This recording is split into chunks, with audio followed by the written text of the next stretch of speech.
Candidates who are not able to attend today will have their opening statements read by the IEC on their behalf, provided they were submitted at least 24 hours prior. Each representative will begin with a 30-second intro statement and will have a 30-second closing statement. During those statements, you will be given a warning on timing after 20 seconds. After the introductions, candidates will each have the opportunity to pose a question to the other candidates or to a particular candidate. A 45-second reply.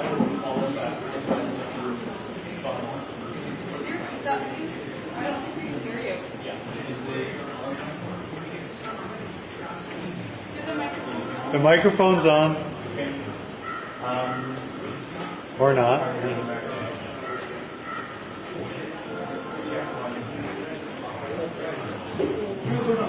Check. Okay, we're live. So a 45-second reply to questions followed by a 45-second rebuttal, and after 30 seconds you'll be given a warning on timing. When we move on to audience questions, candidates will have 45 seconds to reply to those. The scheduling of the Burnaby debate has taken the position that there's a priority for those who cannot make this Surrey debate tomorrow to have the opportunity to be present today. Generally, however, today will be like an appetizer day with a little bit of everything, but emphasizing a traditional fast-paced style debate. With quality over quantity, there will be 1 to 3 questions answered per member. Many positions are uncontested. Should extra time be available, this will be added to executives and the referendum representative. All the members have their platforms posted on the IEC FSSS website, many of whom have contact information there as well. Additionally, there will be media coverage by the Peak and perhaps CJSF. The Surrey debates may accommodate greater flexibility should a slower paced conference-style debate be desired. If you're next up for this debate, please take a seat in the front row. These seats are reserved for you. Know who's going before you so you don't miss out. We'll have to continue without you if you're not ready to go from your front row seat. The order is at-large representatives, applied science representatives, education reps, environment reps, arts and social sciences reps, business rep, communications rep, health sciences rep, referendum rep, VP external relations, VP finances, VP student life, VP student services, VP university relations, and president. At this point, I'd like to emphasize the necessity to maintain questions that have not been asked before. We'd like to focus on quality over quantity to ensure that all candidates have had the opportunity during the entirety of this debate to answer any questions. And given the time allocated of 3 hours, hope the audience may remain cognizant of this. Candidates will be given a visual 15-second warning, after which they will be cut off. The IEC retains the right to refuse any questions from candidates or the audience that may be inappropriate, defamatory, discriminatory, or aggressive. Should a question be restricted, this will serve as a warning. Further violation or disrespect at all to members of the IEC will result with the individual being asked to leave. If you have accessibility concerns, please reach out to a member of the IEC team. We're all wearing black outfits, and you can see us up here. All candidates have signed a release form provided by the IEC for consent to release video, audio, and photography. CJSF, the SFSS, and the Peak will be present and may be live streaming, as well as the IEC. If you would like to ask a question, you may be recorded, and thus we are considering this as consent unless otherwise noted. If this is an issue, please let a commissioner know, and we'll ask a question for you. Please note, I do not consent to footage of me being live streamed, recorded, or photographed. Thank you for your cooperation. If I can have all of the at-large representatives come up to the front. So these are the at-large representatives. If you guys would like to introduce yourselves, you can do that. Just your name, please. I'm Hanson. I appreciate it. How are you? Is mine on? Yes. I'm Jaskarn Randhawa. I'm Raajan Garcha. Okay, so it's 11:30, so we're going to start. We have one absent candidate today, so I'm going to read their opening statement, and then we'll begin from my left down to the right. You can read your opening statements. So first of all, hello everyone, my name is Dedarul M Chisty. I go by both Dedar and D. I'm a third-year international student who is running to be your next at-large representative. I have been actively engaged in the SFU community through volunteering and interaction with students. I couldn't be here at the debate today due to academic commitments. If you could check my platform out, you can find all the goals I plan to work towards if I'm elected as your at-large rep. Have a wonderful day, everyone. All right, well, thank you everyone for being here. I'd like to start by acknowledging that we're on unceded Squamish, Musqueam, and Coast Salish territory. My name is Robert Hanson. I'm running for the at-large position of the SFSS. I'm a third-year political science student here at SFU, and I have three main campaign promises that I will try to fulfill if I'm elected. Firstly, I'm going to try to save the Highland Pub. Yes? Okay. All right, first I'm going to try to save the Highland Pub. Secondly, I'm going to stand with the 5 cafeteria workers here at SFU. And third, I'm going to increase funding for the food bank. If elected, I will be an advocate for working... All right. Hello, everyone. Sorry. Hello, everyone. My name is Jazz. I'm a second-year business student, and I'm running for the at-large representative. This year on the SFSS, I'd like to focus on the 4 pillars, which are academic, social, health and well-being, and financial. I'd like to thank all the other candidates for coming out today and holding a respectful campaign so far. I'd like to thank the Peak for covering this every year and informing students about ongoing issues. And I'd like to thank I'd like to thank you all you guys for coming out as well. Hello, my name is Raajan Garcha. I am the current SFSS Health Science representative, and I'm running to be the at-large representative. The reason why I want to run for this position is because I want to expand on the role that I played as a liaison between the health sciences faculty and the SFSS to all other faculties. I have been on the SFSS for the past year, so I do have the experience and knowledge about how the SFSS operates, so I can effectively advocate for students at SFU. We'll now begin a period of questions, so if you would like to start and pose a question to either of the other candidates. All right, so I have one question. So, Raajan, you've served on the board last year, that's correct. Currently the Highland Pub wants to be run as a for-profit operation under the current FSS board. Why are we doing that? Shouldn't it be run as a service for students to enjoy?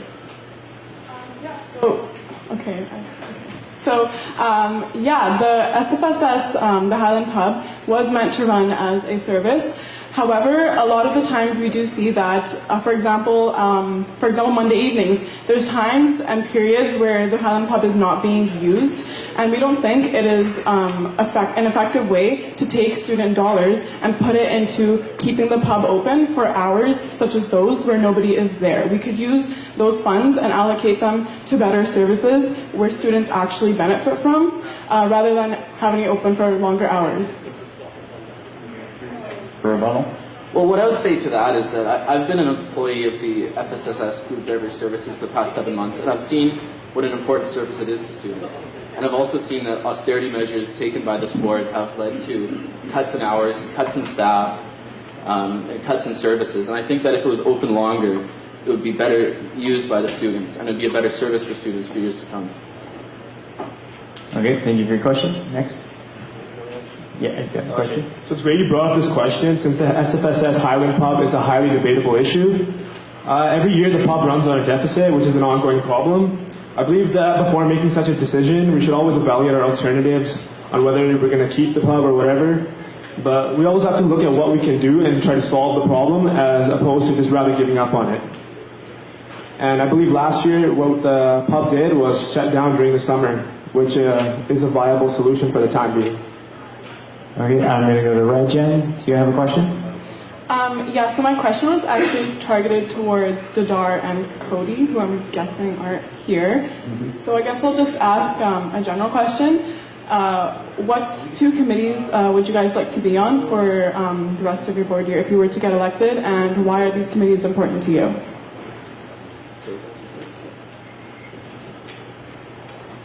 All right. So 2 committees I really want to be part of are the Events Committee and the Advocacy Committee.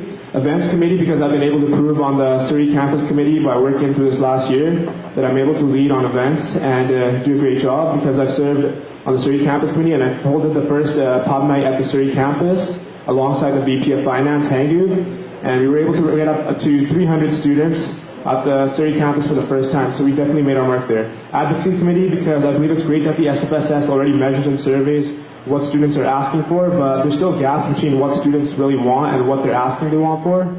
So I believe we should do our best to survey in depth and find out what the students are really asking for. Well, I would say the two committees that I would like to be on would be first finance, because I think that the current board has not done enough to advocate for working students and students who are marginalized. You know, I've had the opportunity, I guess, to go home at 2 a.m. in my car after working at the Highland Pub, and I've seen people sleeping homeless in the rotunda, and I think that's unacceptable. I think we should do more to reduce poverty in the community, and we should do more to create more food banks, better services for marginalized students. Secondly, community I would like to be part of is student life. I think the Highland Pub is very underutilized right now. There's maybe like one pub night a week. Maybe there's only 2 SFSS pub nights a semester. So I think that we should have more SFSS pub nights. We should better use the pub, and those are the two committees I would like to be on. Thank you very much. Rajan, would you like to respond? I get a rebuttal? Okay. I would like to respond to what Robert said. So he said that we would like to hold more, he would like for the Highland Pub to hold more pub nights and more initiatives such as that to increase the amount of people that are coming into the pub. However, I believe this is an issue because there's other student initiatives that we need to target as well. Not everyone is here at SFU to come and party at the pub. There's so many different initiatives that students care about, so we need to allocate funds appropriately to all students. Okay, thank you. Would you like to pose a question? Yeah. So my question is to Robert. As you stated in one of your main 3 points in your platform, that you would like to help off the laid-off workers working at Tim Hortons, Starbucks, and Triple O's. The Student Society has no control over these franchises. Like, I believe your cause is really great, but being an SFSS at-large representative is about advocating for student needs. And what does this have to do for the SFSS or the students? Well, I would say having a good SFU community is definitely a student need. It's true that we don't have any direct jurisdiction over the laid-off workers, but I think that we as the SFSS should advocate against the university and lobby for these laid-off workers. These Unite Here Local 40 workers have been here for some 15, 20 years, some of them, and the fact that they're losing their benefits, they're losing their salary, they're losing their pay, this is unacceptable. So I think that it's true that I can't directly do anything, but I can be a voice lobbying to protect these workers' rights. Thank you. Yeah, we do a response. Again, I believe it's great you want to save the pub, and I realize your intentions, but I feel like this can be done outside of the SFSS because the SFSS does not have control over the university staff needs, and it's more focused on student needs. Okay. Raajan, you were involved in this conversation. Is there anything you'd like to add? Not really. I think Jazz covered, but I share the same opinions as him. Okay, thank you. We'll go back to Robert. Do you have any more questions?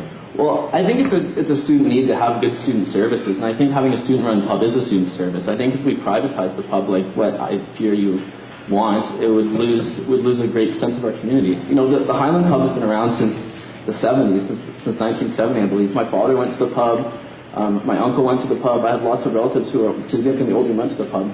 And I'd like to have a university that has the pub for years to come, so that when I have a child who maybe comes to SFU, they can enjoy the pub too. So I think that we should protect the pub, we should increase financing for it, we should increase staffing, increase hours, and I think that would benefit the students in general.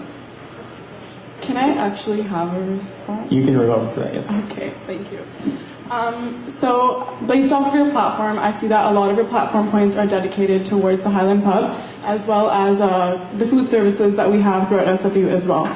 I feel that a lot of this is maybe centered towards what you are passionate about and how you have been working throughout the past year or however long you have been. We are here to represent students. We need to see what students want. Students haven't been coming to the pub as much as we would love them to. It's a very important entity for us. We think it is very important. We love it, but it hasn't seen the attention that we want students to. We like. Okay, I can't. Yeah. Okay, thank you. Jazz, would you like to weigh in? So again, I agree with you definitely that the pub has been around for a long time, and it's very important to the social life here on campus. But then again, it's we have to look at all of our alternatives before making a decision, and we have to do what's in the best interest of the students. That's what I believe. Thank you. Okay, Robert, 30 seconds. Well, like I've said before, I believe it would be in the best interest of students to protect the Highland Pub. It's been around for 45 years. Why do we need to privatize it? Why do we need to reduce its hours? This austerity politics it should not be in this university. We should respect the students, the food and beverage services, and we should use them as much as we can. And I believe that this is in the best interest of the students, like I said before. Okay, thank you. We're just going to take a pause here, and I'm going to open the floor to anyone in the audience if they would like to weigh in with a question for our candidates. You can come to the mic to ask questions. Yes. I'll repeat your question. Yep. Yep.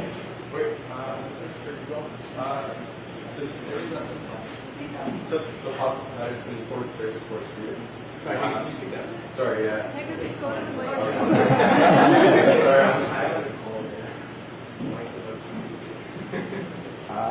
So you were just saying that you think that the pub is in the best interest of students, and I do agree with a little bit about that, but in retrospect, do you think losing millions of dollars in the past few years is in the best interest of students?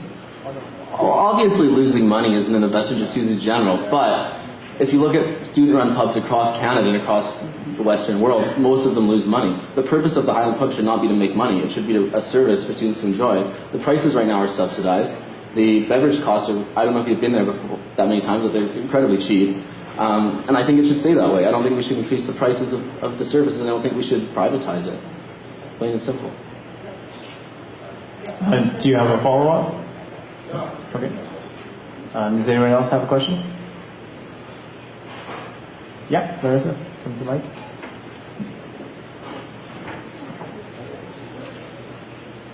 Hello. Good job with the debates, and best of luck to all of you. My question is regarding Greek life. So typically it's been the at-large representative that has communicated with all the groups on campus that do pertain to Greek life. What is your stance on that? And this is for all candidates. Okay, let's begin with Raajan, and we'll move to the right here. Sure.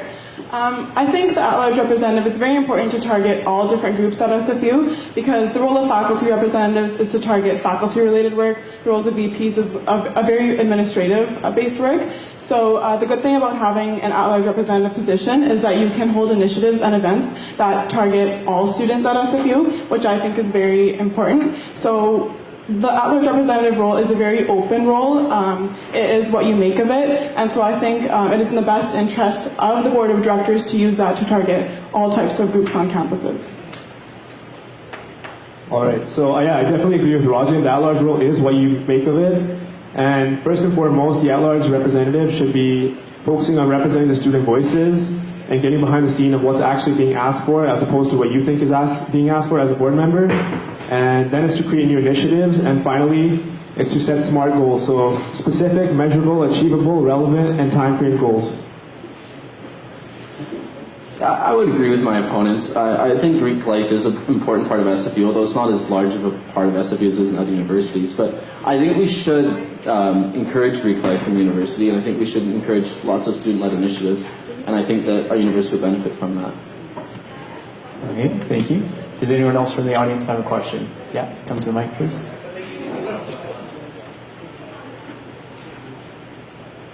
Hi. So a couple of you claim that you guys are interested in the advocacy committee. So what is issue that you guys are really passionate about that you would want to work on if you are sitting on the advocacy committee?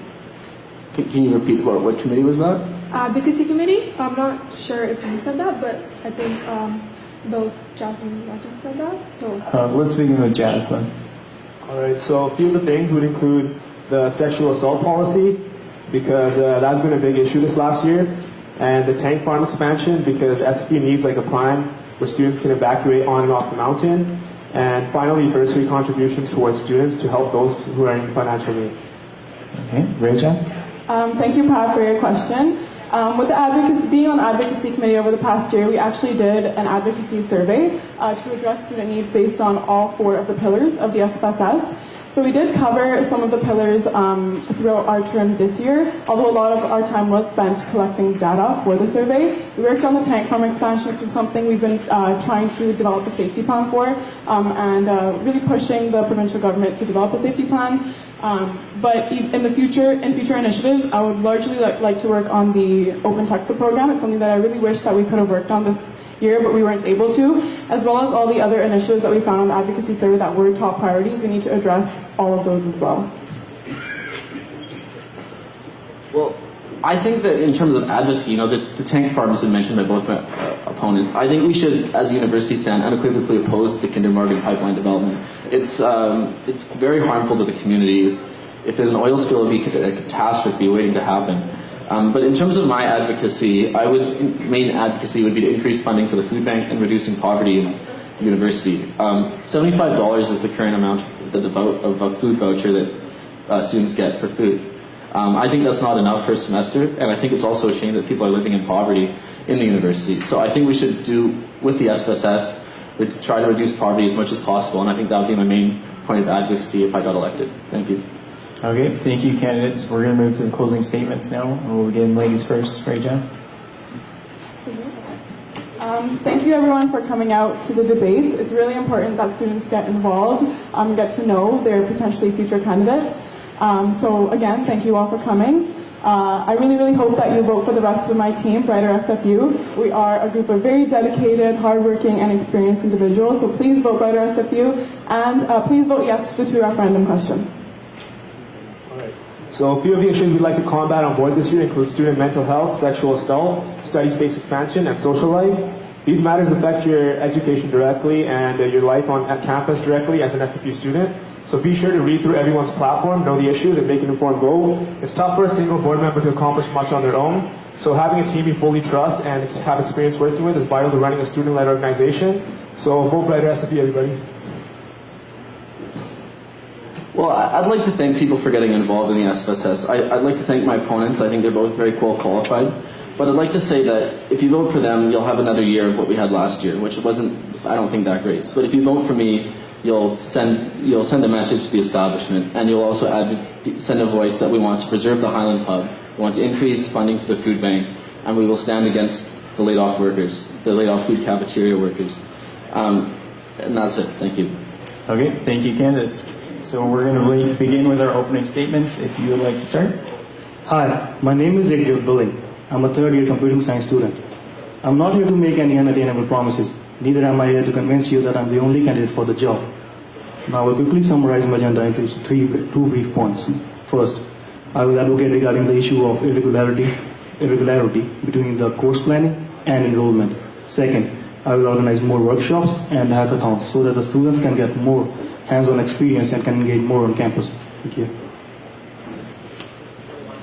Awesome. Mic check. Hi, I'm Sina Khalili. I'm a student. Is this quiet? I'm a student here at SFU, obviously. Thank you all for coming out. I'm running for the Applied Sciences rep position. If it looks like I'm slacking off here, I'm not. I just was busy this week. This is the worst intro ever. Thank you all. I'll try to make it up in the debate. Okay, thank you. Hi everyone, my name is Jeffrey Leung, and I'm running for Faculty Applied Sciences representative. I have a lot of interest in organizational matters. I've been involved in a lot of clubs and events. For example, I'm organizing a career fair in SFU Surrey. And I've also been inspired by a number of people who were previously board of directors. So that's why I'm running.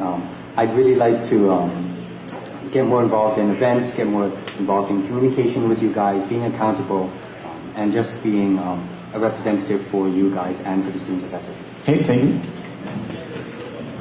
Good afternoon, everyone. My name is Hanieh Zahiremami, and I hope that I get the privilege of representing my faculty of Applied Science in the Student Society. As an undergraduate in studying mechatronics, I understand some of the struggles or the stresses that you guys might go through. I believe that together, through a mutual collaboration and effective communication, we can take resolute and firm steps towards the progression of our faculty. Thank you. Okay, thank you. We'll now move into a question period. So, Ekjot, if you'd like to start. I would also like to state that the agendas of all the candidates weren't uploaded on the. So I do not know the agendas of my opponents, only of Jeffrey. So I have one question for him, and other candidates can also feel free to answer the question. Okay. So my question to Jeffrey is, what do you want to say about the issue of Burnaby computing science students, not having access to the Surrey CSIL labs if they don't have a course at Surrey campus? Because some of us live at Surrey campus, near Surrey campus, and if you don't have a course, you don't get access automatically. Should I go first, or did you want to? This was directed at Jeffrey. Oh, sorry. Anyone can answer. Sorry, I just want to clarify. You were talking about the Surrey CISO labs, right? How there's less access? So I missed The students from Burnaby campus, if they do not take a course at Surrey campus, they do not get access to the Surrey CISO labs. But if you live near Surrey campus, we can't go to Burnaby every day. Agreed. So, as background knowledge, I am a software systems student. So I've taken about half my courses at SFU Surrey. So I have understood this problem. I really think that they're kind of separate systems right now. They use two different tag keys, and they really do need to be integrated together. We do need to figure out some way for students to be able to access those services. There's other labs around SFU Surrey, not just the main firefighters lab, that we really need to go toward and talk to and try and make sure that everyone has Okay, it. thank you, Jeffrey. Would anybody else like to respond to the question?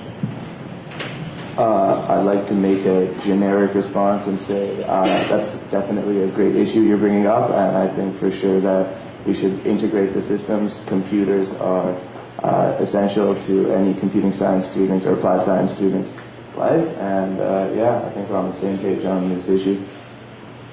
Okay, thank you.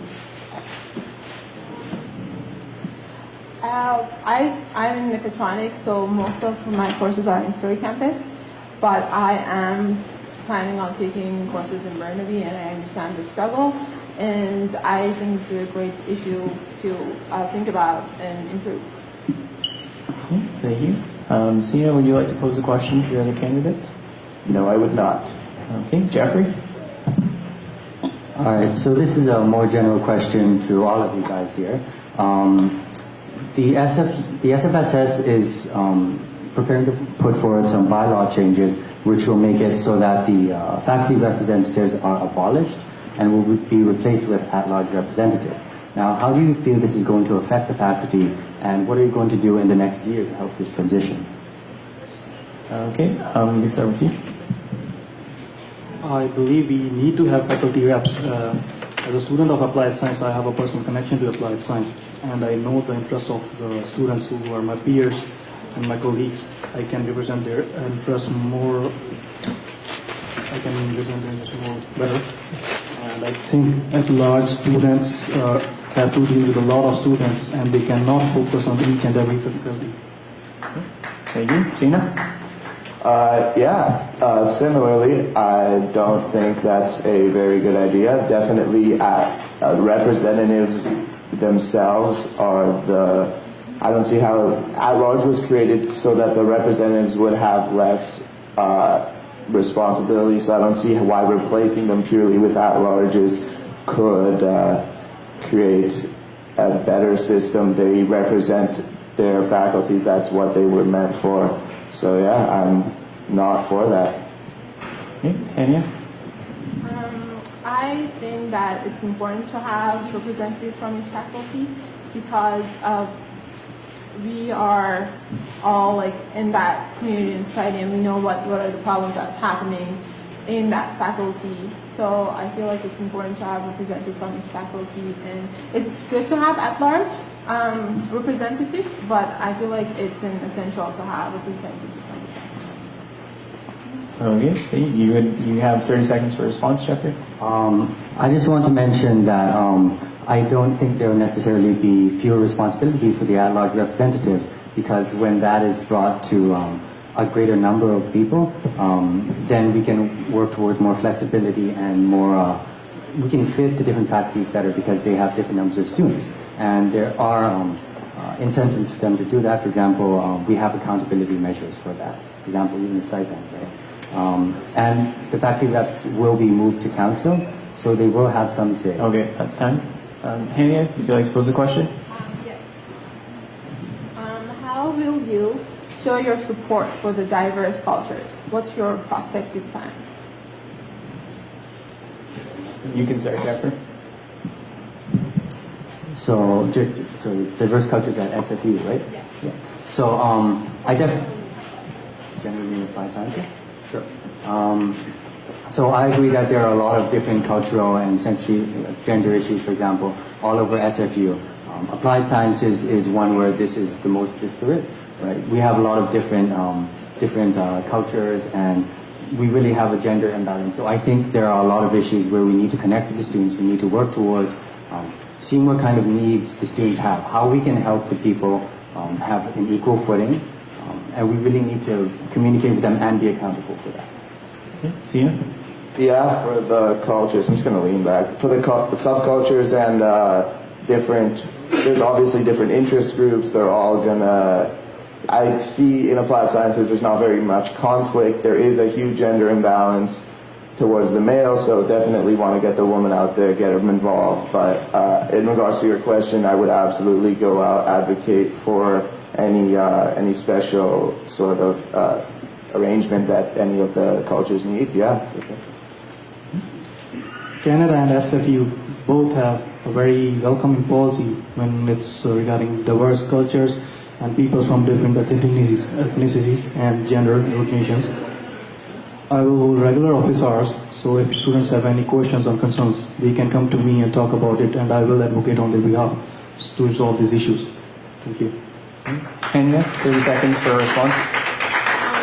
I think you guys all said what's right and what it should happen, but the problem is that it's hard because people, especially girls, they don't really feel like they are involved and belong. So I feel like we should put our major focus on getting everybody feel equal and respected. Thank you very much.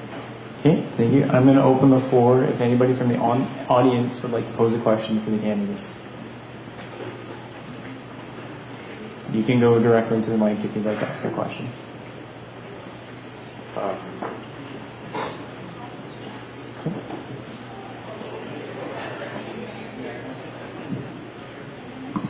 Hello. I was wondering what the candidates' experiences were in their respective departmental student unions or your faculty student union. Okay, and we can start at the end on there. What was the question? Sorry. Oh, it's okay.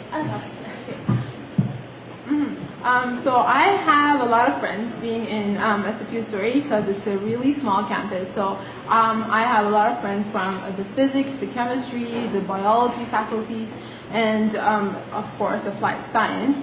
And I feel like I can represent my faculty of applied science, but I also can have an effect on the other faculty.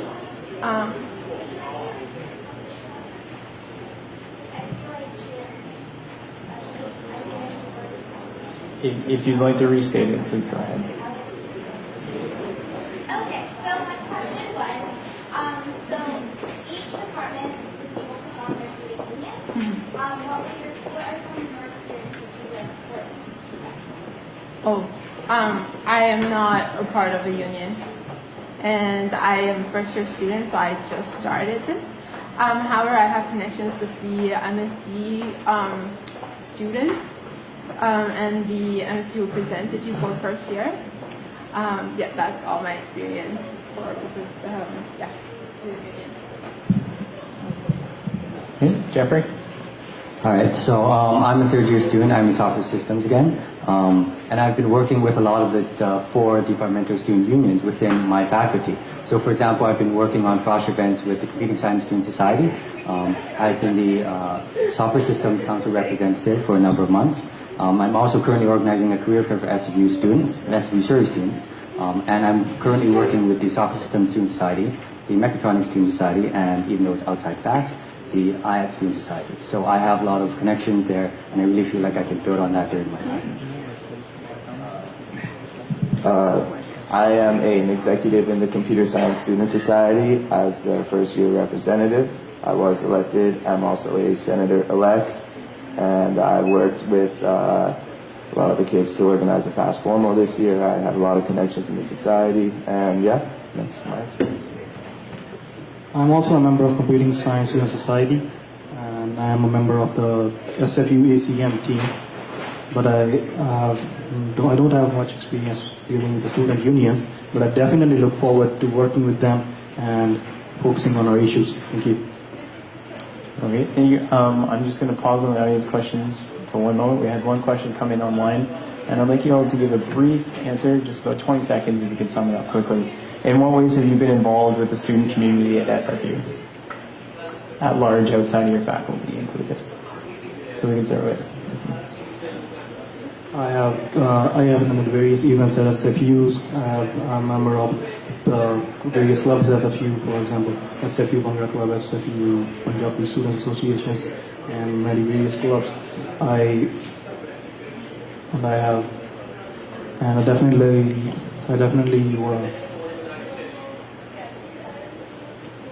Okay. Yeah, Sina? Similar answer for a similar question. I'm in the Student Science Society as an exec. I was part of the SFU 50th anniversary. I was a big volunteer there. I'm a senator-elect. We've been to one meeting. And in general, I've been volunteering here for quite a while. I volunteered with the Peak sometimes. I was in that video. Yeah, that's Jeffrey? All right, so even before university, I've been involved in a lot of planning things. I've been a co-director of a Music Outreach Society, which is a club from high school. I'm going to try not to repeat the student society thing. I've been an executive of the Wildlife Conservation Club. I've helped them to run events, bake sales, club days. I'm an executive of the Jagger Society here at SFU. I've been an active member. I've been helping to provide outreach. That's time, Jeffrey. Thanks. So I am a part of Formula One Club, which is happening in Surrey. I'm in power management team. I'm also in a club called Taykandy, and I have founded this program where you code a nav, and it's becoming a company. Okay, so this is our last question for this period. If you'd like to ask it. Sorry for being in line when it's the last question. I know, but we are on a strict schedule. If you have any feedback for the debate, we have a form online that you can submit. I feel terrible about this being the last question, but it got asked over Twitter, and that's what we're here for.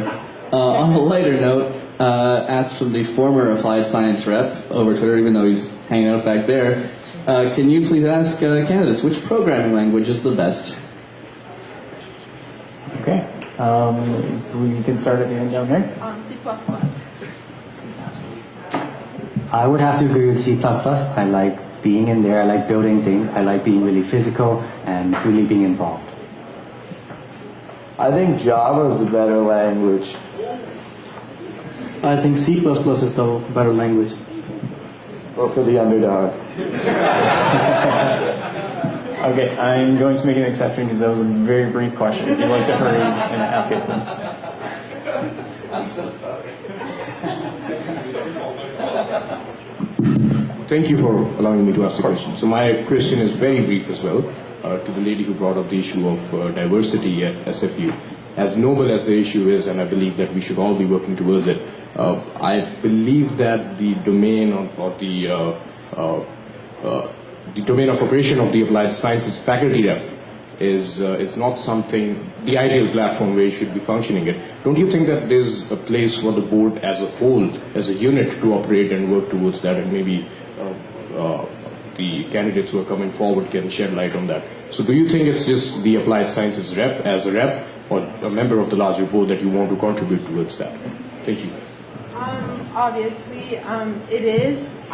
This issue, it is as a whole, like it is a problem for the whole school, but it's been a really big problem, especially in Faculty of Applied Sciences, because if you look at the gender balance, it's not equal, and I feel like we should work towards making especially female students, or not just female students, people from different ethnicities feel welcome and feel like they are part of this family of Faculty of Applied Science.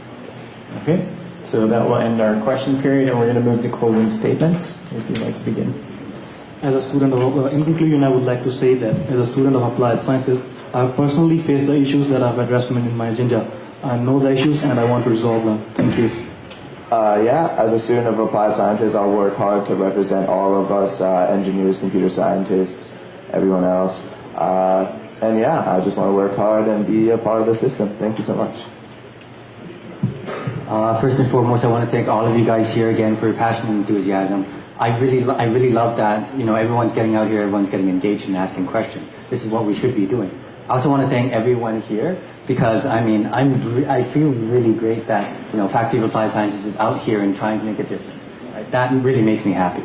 I really encourage all of you guys to reach out to us because I want to learn, like, what are you guys expecting from us? What kind of issues can we advocate? What's important to you, right? I have my own concerns. That's time. As a member of this community, I feel strongly about giving back.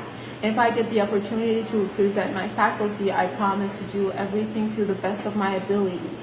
To make sure everyone's voice is being heard and ensure that the response to everyone's concerns are being processed. Thank you for your time and have a good day. Okay, thank you to our applied sciences candidates. So let's begin the portion for the science representatives. If you would each like to start, you have 30 seconds for an opening statement. Ladies first. Thank you everyone for coming out and supporting all of our candidates. My name is Nikki and I'm running to be your science representative. Missions that I strive to accomplish includes advocating for a science lounge where students can find friends, resources, and nutritional food that they can afford, connecting all of the 12 student unions together so that the science faculty is more connected and more students can benefit from their united efforts, ensuring our faculty fosters an inclusive and positive environment and that vision includes the Surrey campus, and nurturing the relationship SFSS has with SFU so that there's more successful academic and oriented events. Thank you, Nikki. Parham. Hello everyone, my name is Parham Elmi. I'm running for the position of science representative at SFSS. Now, over the past years, I've had the privilege of meeting a lot of you individuals and actually interacting with you guys on a one-on-one basis. And from that, I've learned a lot of the things that maybe disrupt you, maybe cause you inconvenience. And I'm going to try to alleviate that. My platform states what I'm going to do, but my utmost concern is to make your voice heard. Thank you very much. Okay, thank you. Nikki, do you have any questions for Parham? Yes. So my question to you, Parham, is looking over your platform, you mentioned that you wanted to advocate for an open textbook program. What steps will you be taking? And considering how board is focusing their efforts on bigger projects, how would you make sure that it's ensured that it's implemented? Absolutely. Thank you very much for your question. So the open textbook program right now is halted at the point where the teachers and professors are saying that, oh, we don't want to do this, it's too much work. But what isn't being addressed is why they don't want to do this. From that reason, we can go and establish how to go about this. We can talk to professors and we can see how to alleviate their pains to reach our success. Thank you very much. Thank you. Nikki, you have 30 seconds for a response. So one of the issues right now that professors face is that a lot of these open textbook databases only have early editions of textbooks. So for them to adopt them, they would have to restructure their entire lectures just to accommodate this program, which is putting a cost to students' education. Okay. You may, if Nikki is allowed a response after that for 30 seconds. If I'm allowed, sure. So just to address that is one concern actually. And how would we alleviate this? Well, essentially we could pay the professors out of the student's pocket. For example, let's say we go to a biology class, $200 textbooks. What if the students, instead of paying $200, paid $25, paid that to the prof, and every semester this would get worked and implemented on? Through the future, savings would be incredible, and the textbook would be made. These are changes that could be made, and I believe that it could be implemented. It just needs the right supervision. Thank you, Parham. Nikki?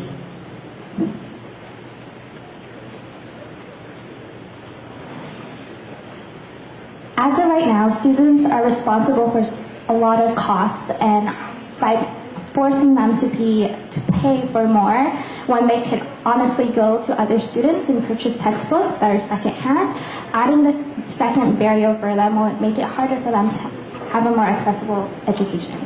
Okay. No, I'm sorry, we're going to add something. Okay, Parham, if you would like to pose another question to Nikki. Absolutely. So, Nikki, when I was reading your platform, I personally felt that it was a bit vague. I was wondering if you could at least clarify exactly what you're going for. For example, let's say with regards to having a stronger community, how would you go about implementing that? So right now the science faculty have 11 and one faculty student union that's very strong in their own respect. One thing that is missing is the connection. A lot of these students are running independently, and I feel that they would benefit from having support from other student unions so that they can have more successful events that more students can find benefits from.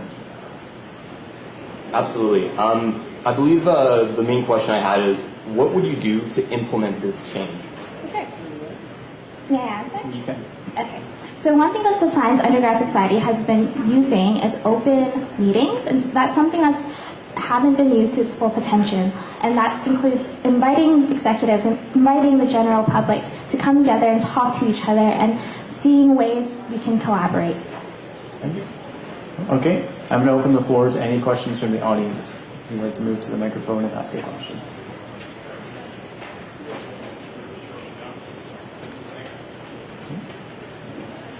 So being in the SFSS, there's always change evident. So for example, the bylaws that have recently changed.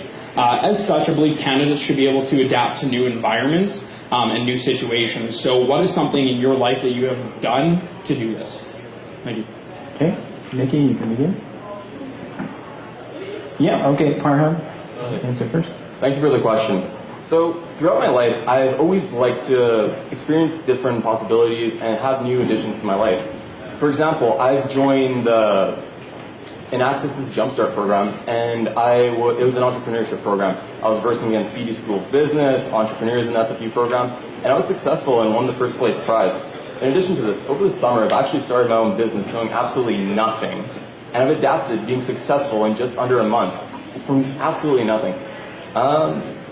Different experiences have also done this as well. Nikki? I think in order to adapt, there should be a firm understanding of what the system is. I've shown examples of this when I joined the biology student union as a first year, and understanding what the process is, taking time to know what the system is so I know where the problems are, and from there I can brainstorm for more solutions. Okay, thank you. Does anyone else from the audience have a question for the candidates?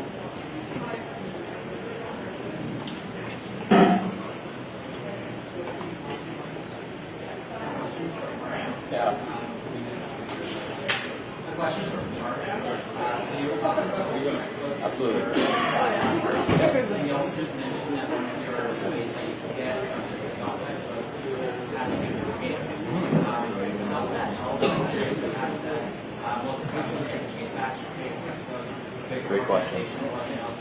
Peterson. Absolutely. So let's say we have a class of 300 individuals, and the textbook costs $200. Now that kickback, let's say maybe $1,000. Now those 300 individuals, if they paid $25 each, how much would that be? That would be approximately $6,300. From that, that would cost the exact same amount of money, but the only difference would be the fact that the students would be paying 1/8 of the cost that it was initially costing. But yeah, thank you for your great question. I appreciate that, Art. Nikki, would you like to answer the question or respond to Parham's statement? Respond to the question? Yeah, it was directed to you, but Nikki can have a response if she'd like. Sure. I feel as though the question's more towards the professors and the incentives that they get for using the published textbooks. Is that right? Okay. I believe that we're all here for one thing, and it's education. And even though professors do get money, I believe they are also looking towards the same goals as students, is that providing an education that we can all be proud of. And if having an open textbooks adds to that experience, I think they would be more than welcome to adopt it. Favorite question? How do you both plan on maintaining your faculty-specific responsibilities along with your required board responsibilities?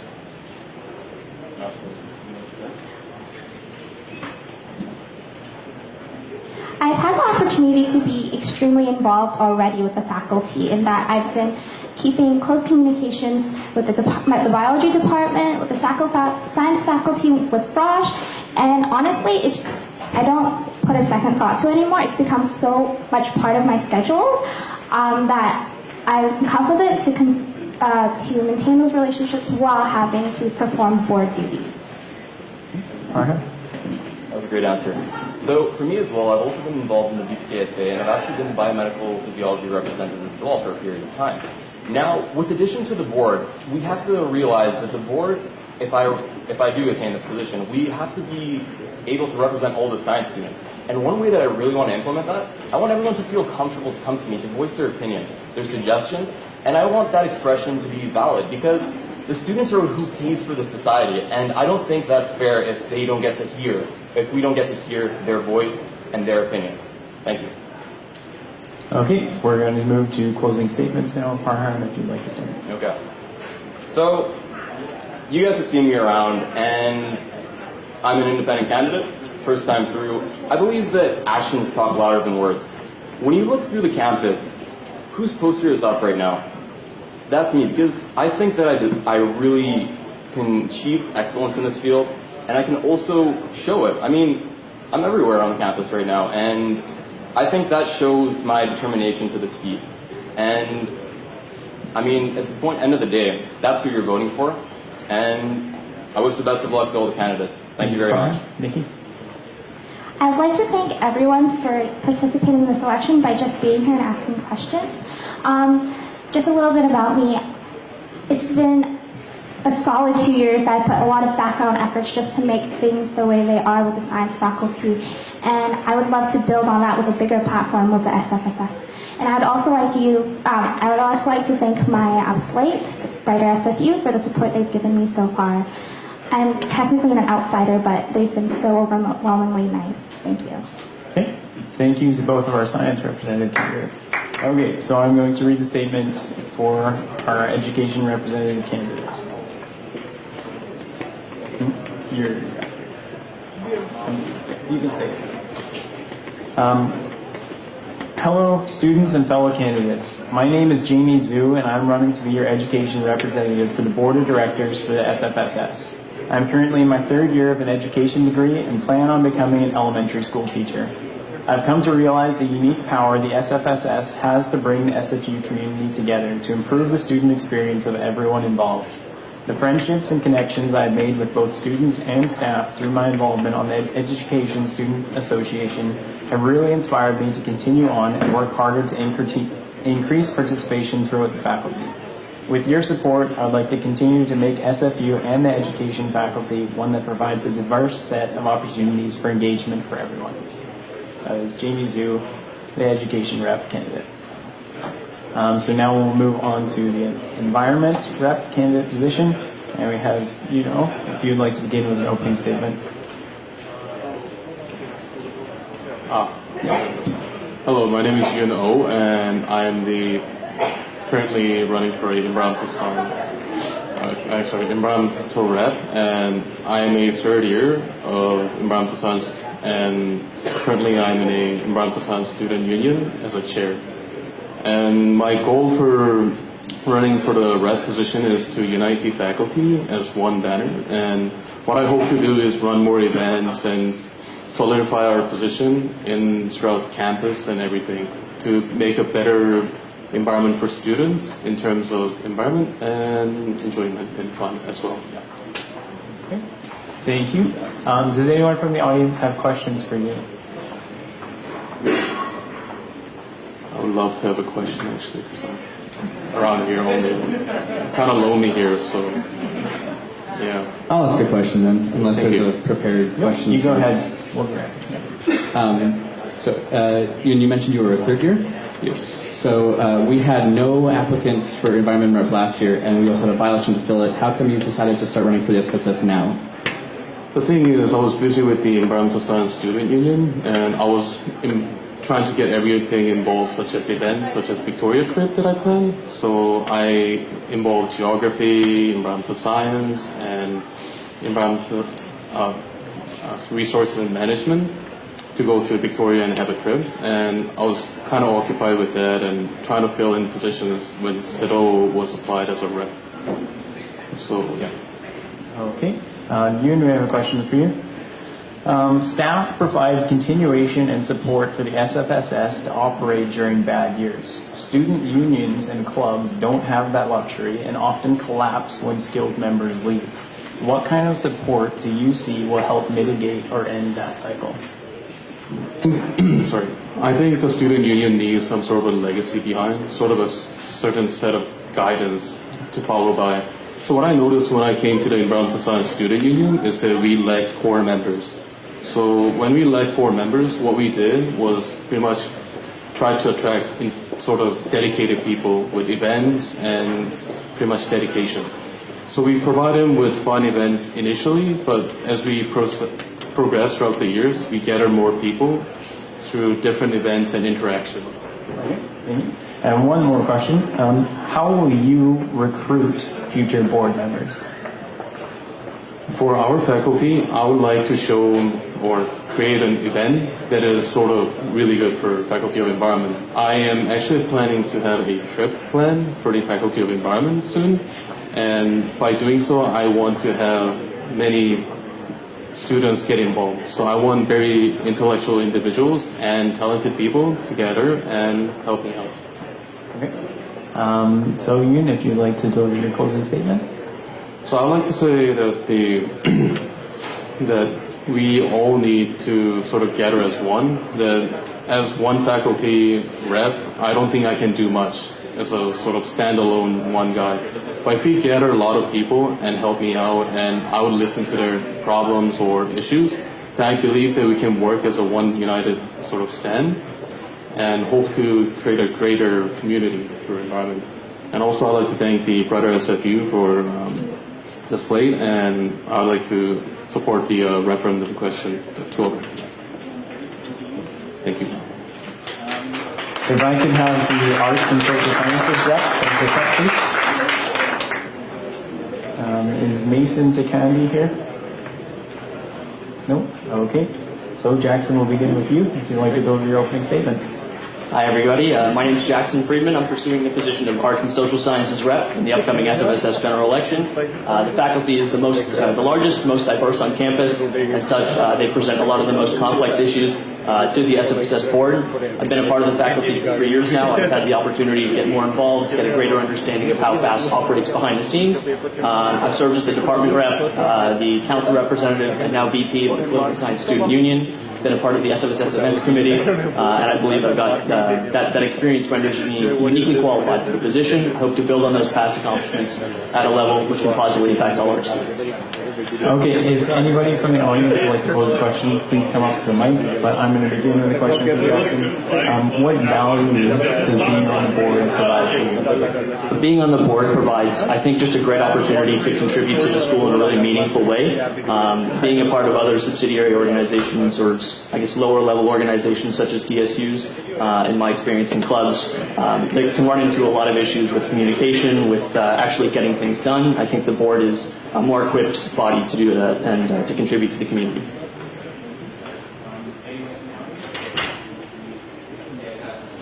I got a Twitter question. There we go. Great. I got a Twitter question from someone who seems to be an FAS student. FASS wants to know, would you and the SFSS be contributing to helping SFU pay for better Wi-Fi? I'm not entirely sure whether or not that's exactly the purview of only the Faculty of Arts and Sciences rep. However, I always stand for better Wi-Fi. My question would be to look into the funding, the source of that, and to be just to be careful about where everything comes from. Of course, I stand for faster speeds, but I also stand for not having students pay too much money. So. Okay. Does anyone else from the audience have a question for Jackson? Okay. So I'll let everyone know there is one other candidate running for this position. And Jackson, I'm going to pose the question to you. Why should voters pick you over your opponent? Well, first of all, I am here today, which helps. I do think that being present at all these events is going to be a strong indicator of my dedication to the position. I do plan to be in attendance at the event, at the debate tomorrow, and I've had an expanded presence at SFU over the last couple of years. I think my experience renders me uniquely qualified for the position. If nobody else has a question, okay, Jackson, if you'd like to deliver your closing statement. Sure. So essentially my experience here at SFU has really only been just extremely improved through my involvement, getting involved. It is really the best way to kind of dissolve that bad reputation of SFU being a little bit antisocial as a commuter school. So I would like just to use this position to encourage students, especially within the Faculty of Arts and Social Sciences, being the most prominent on campus, to really get involved. If you read my platform, there's a lot focused on engagement and communication. So that's really generally the focus. I'd also like to thank the team I'm working with, Brighter SFU, for giving me the opportunity to run with them. Thanks very much. If you'd like to deliver your opening statement, please. Good afternoon, everyone. My name is Juvina, and I'm running as the next Faculty of Communication, Art, and Technology representative for SFSS. I'm a fourth-year student pursuing my degree in communication and also with a minor in business. So I want to become a part of SFSS because I believe in the benefits of strengthening student relationships within FCAT and facilitating initiatives that help them transition to professional work more effectively. In the past 8 months, I've also been the FCAT Communication and Events Assistant. So I worked really tightly with DSUs and also staff members, faculty members. So I'm really, I have a deep understanding of what our faculty is and what students are looking for. Does anyone from the audience have a question for Juvina? Yeah, come to the mic.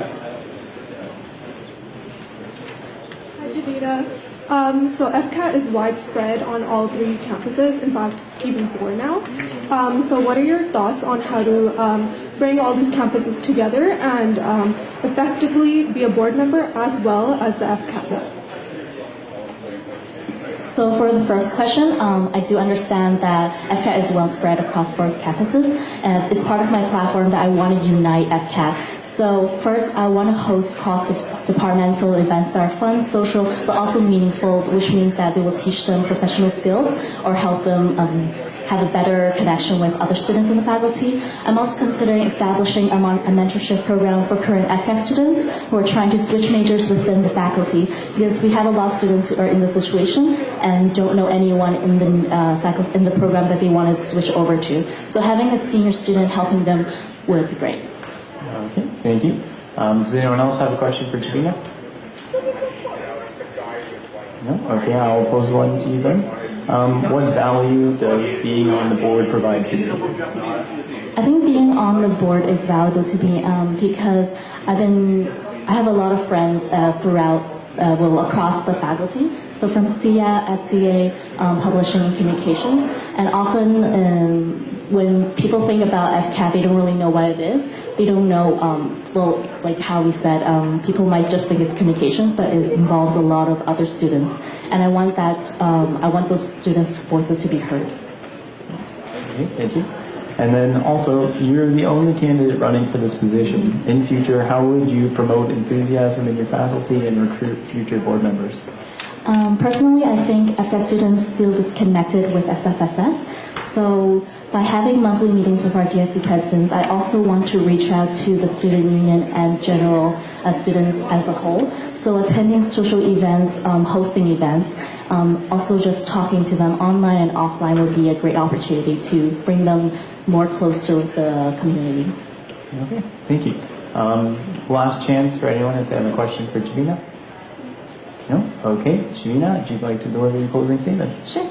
So thank you everyone for coming out and supporting us. It's my first year running for a position in SFSS. I'm still very new, but I have a lot of other experiences outside of SFSS. I also want to have everyone support my slate. So Brighter SFU, please vote for us. And please vote yes to referendum. Okay, so let's begin for health science representatives. Natalia, if you'd like to deliver your opening statement. Hi, my name is Natalia, and I'm a 4th-year health science student. And I'm really excited to be running for this position. Currently, I sit on the advocacy committee, and I've also been involved in many volunteer positions around the campus.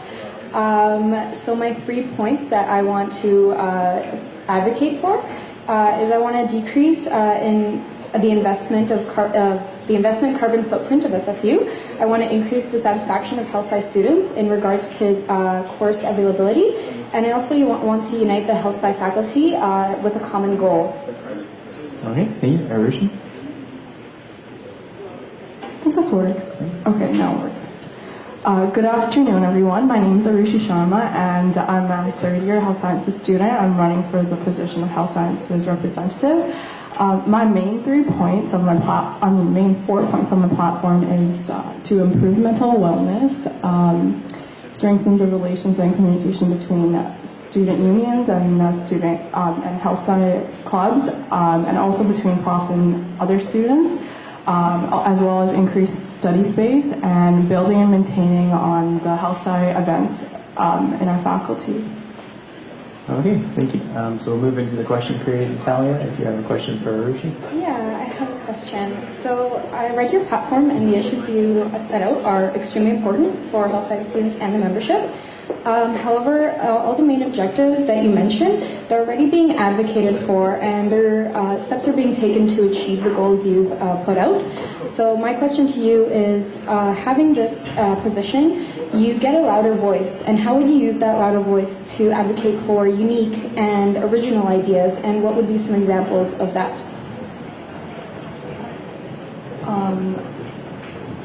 Some unique and original ideas would be to clarify, are you saying what kind of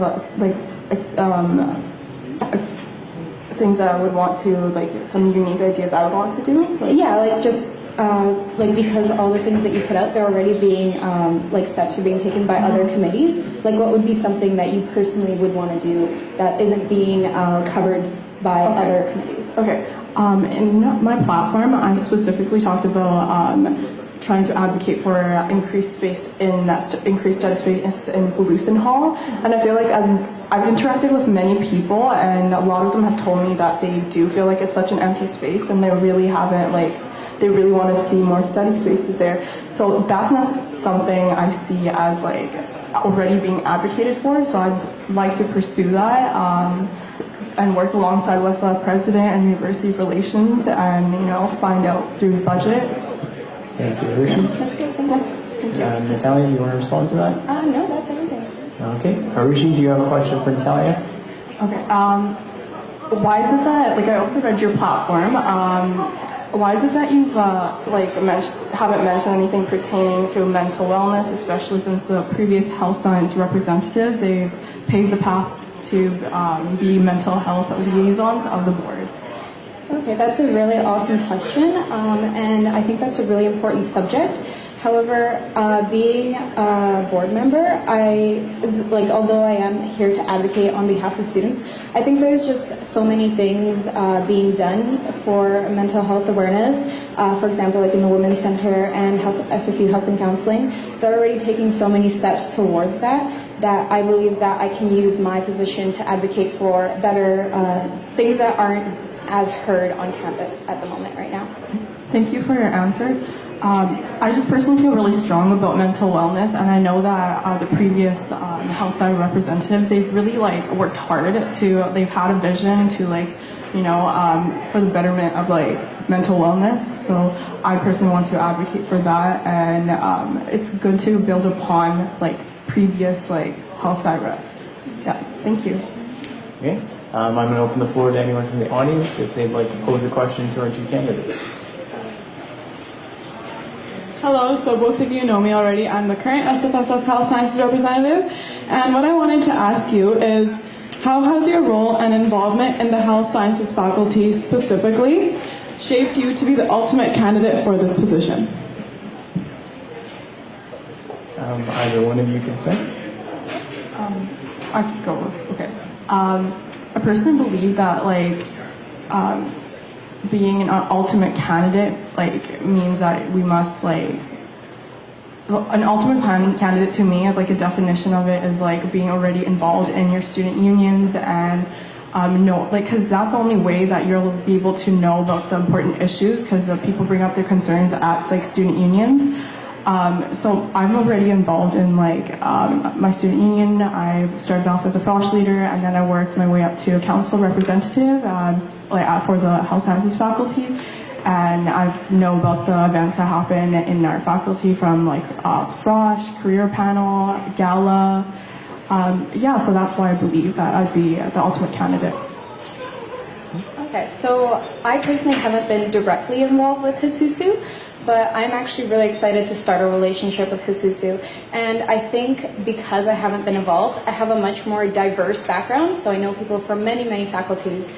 And I think it's more important to start a relationship and build upon one rather than have had one previously, because that will bias your opinion towards the decisions that you'll be making. Okay, thank you. Does anyone else from the audience have a question for our two candidates?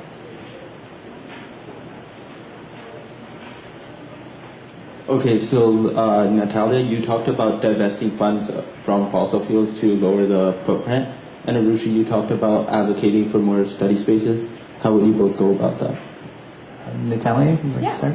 Okay, so right now SFU set out a goal, so they want to reduce the investment into carbon footprints by 30% by the year 2030, and I just don't think that's good enough. I think we as SFU students can do better.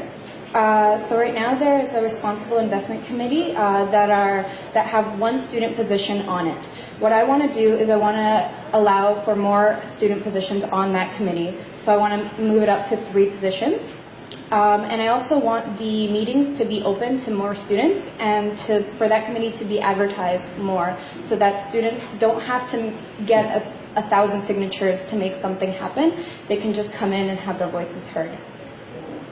Thank you.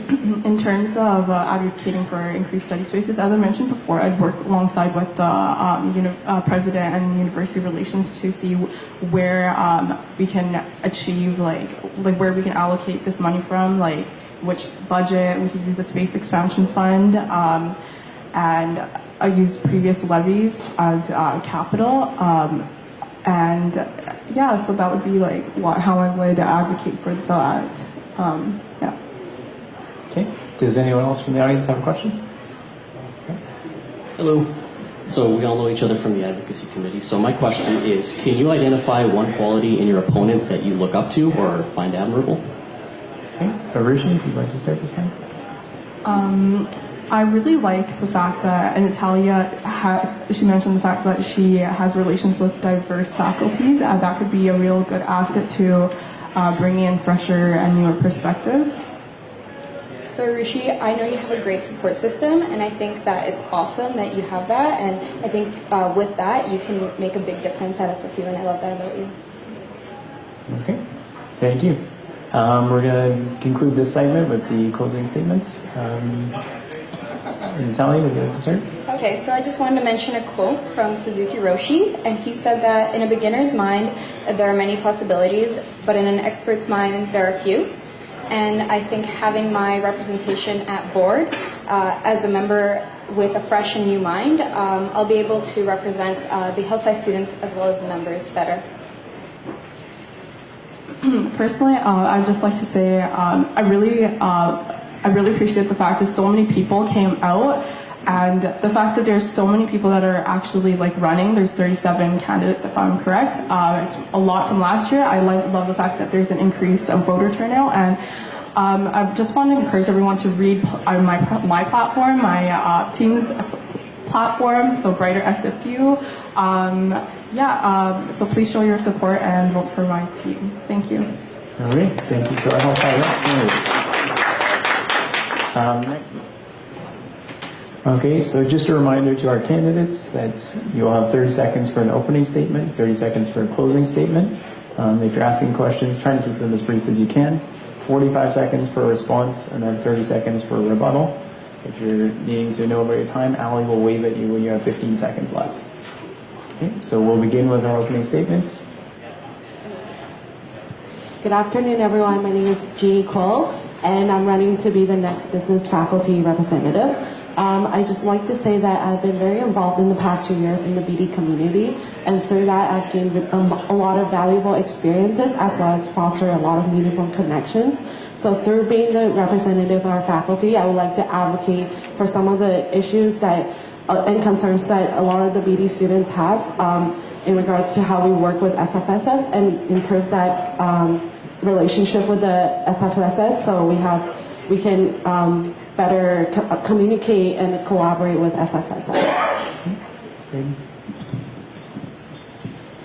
Hi everyone, my name is Braeden Peterson. I'm a fourth year business student here at BD. I have a deep passion for business and care deeply for the direction that BD and SFU, the direction that it takes. I've been heavily involved not only in the BD faculty, but I've also been involved on the political science as well as kin. And so with my knowledge and experience, both for business as well as the other faculties, I have a unique ability to be able to sit on the board to represent the SFU students, but as well as the BD students. Thank you very much. Thank you, Braeden. So we're moving to the question period. Jeannie, if you have a question for Braeden.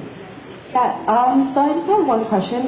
You have mentioned that you have been very involved in the BD community. So could you elaborate on how you have been involved and how that helped you to gain an insight into what you plan to do next year?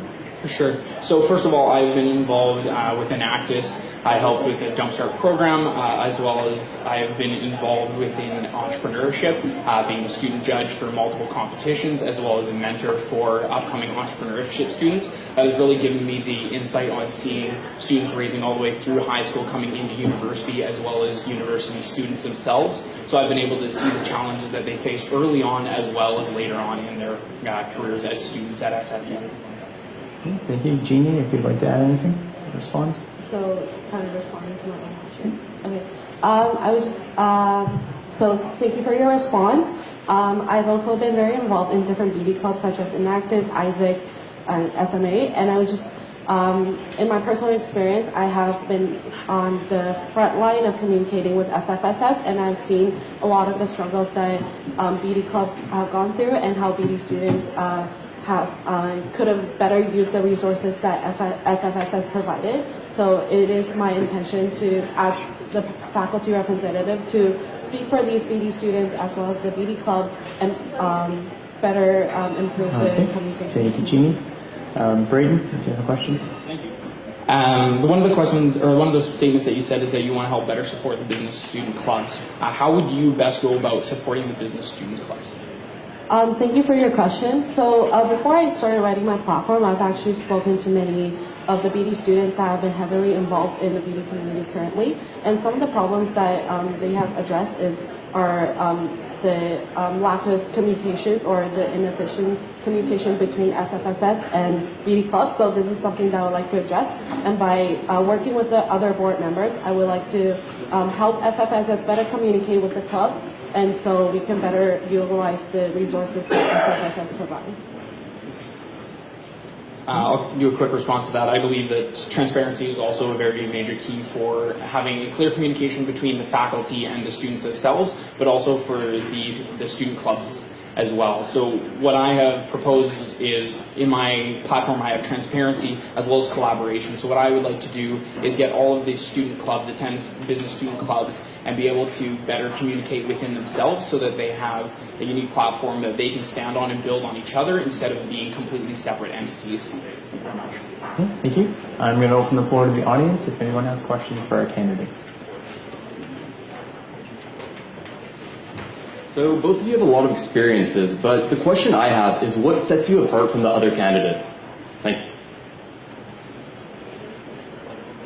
So I think instead of saying how I'm better than Braeden here, I would just like to say that my advantage as a second moving into third year student is that I have been in interaction with the students who have been younger than me, so I have more connection with the first year and second year students, as well as foster many meaningful connections through the club experiences with the third and fourth year students. So I believe that I can better represent the entire BD faculty by having these connections with different students and being able to hear their voices. Well, first of all, I have koala socks, so that makes me pretty qualified. But no, on a more serious note, the experiences that I've had within SFU as well as externally have really set my knowledge and experience apart. I sit on the board of directors for the Royal Commonwealth Society. I'm a marketing analyst for the Life Saving Society, as well as within BD itself. I'm a mentor for young students coming in, so I do have the connection with those first years and high schooler students that I've been promoting SFU to, but I also have the ability to be in technical programs such as Tech E, so I really know the struggles of programs not being able to be promoted themselves. Thank you very much. Anyone else from the audience? candidates, I have a question. So if one of you is elected, which committees would you like to join, and how would that benefit your platforms? Thank you for your question. There are several committees that I would be interested in joining and offer my experience, but the major committees I would be interested in joining are the Accessibility Fund and Advisory Committee, as well as the Student Space Committee. And the reason why I want to join these committees is that I believe that I have some insight into how I can better improve the committees, and I would like to see me as a faculty representative have a voice in these committees. Thank you. Great question. Is this on? Yeah, that way. Thank you.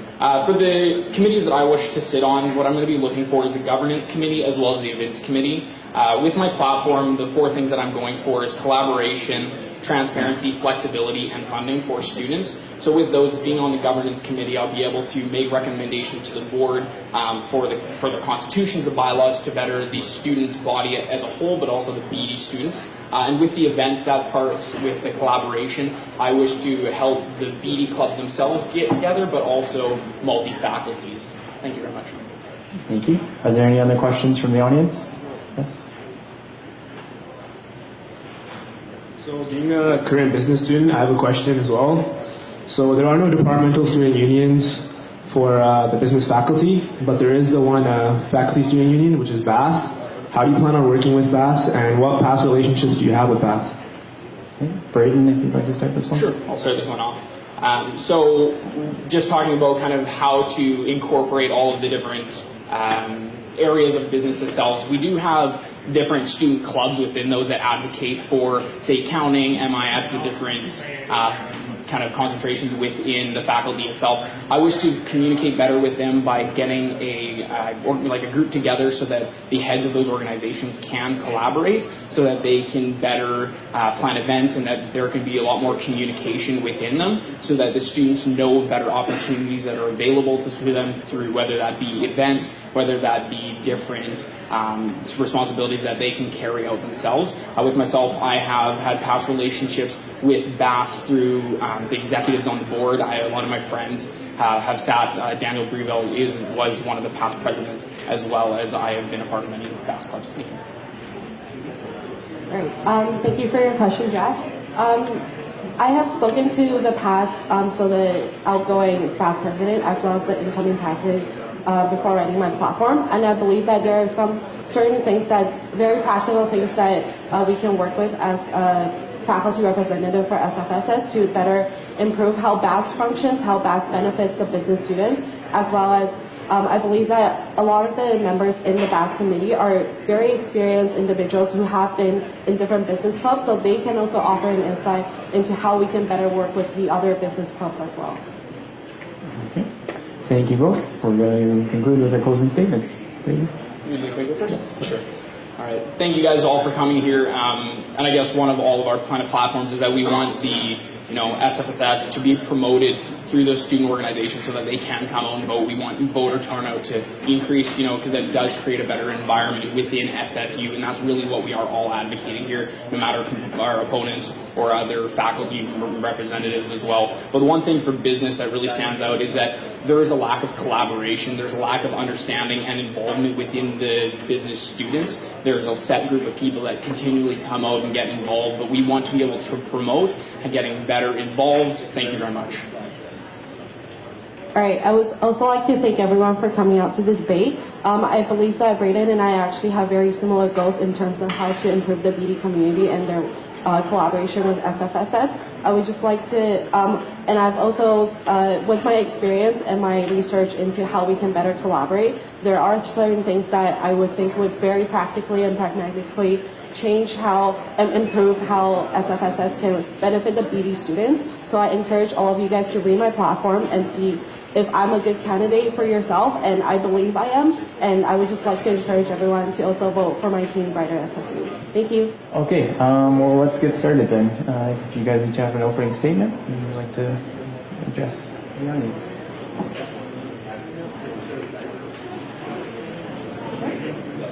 Hi, my name is Larissa. I'm the SFSS president. My name is the University Relations for the SFSS. And we're here today to talk about first our bylaw referendum and then our health and dental plan referendum. Okay, so I have a series of questions regarding the bylaws. So why is the board proposing these changes to the bylaws? So the reason why we're making changes to our bylaws, there's three of them. The first one is the changes to the BC Society Act, as well as the University Act that requires the SFSS to actually change its bylaws this year. The second reason is our bylaws are outdated and do not accurately represent student needs. They were written in 1968 and since then have been changed inconsistently by piecemeal to make sure that, to make particular changes. The third reason is that they are inconsistent and they no longer help the society in performance duties in governing the society. For example, we are no longer able to have referendums when necessary. We are forced to have referendums and by-elections and elections at certain points in the year instead of when needed. Wow, okay, so what are some of the key changes in these revised bylaws?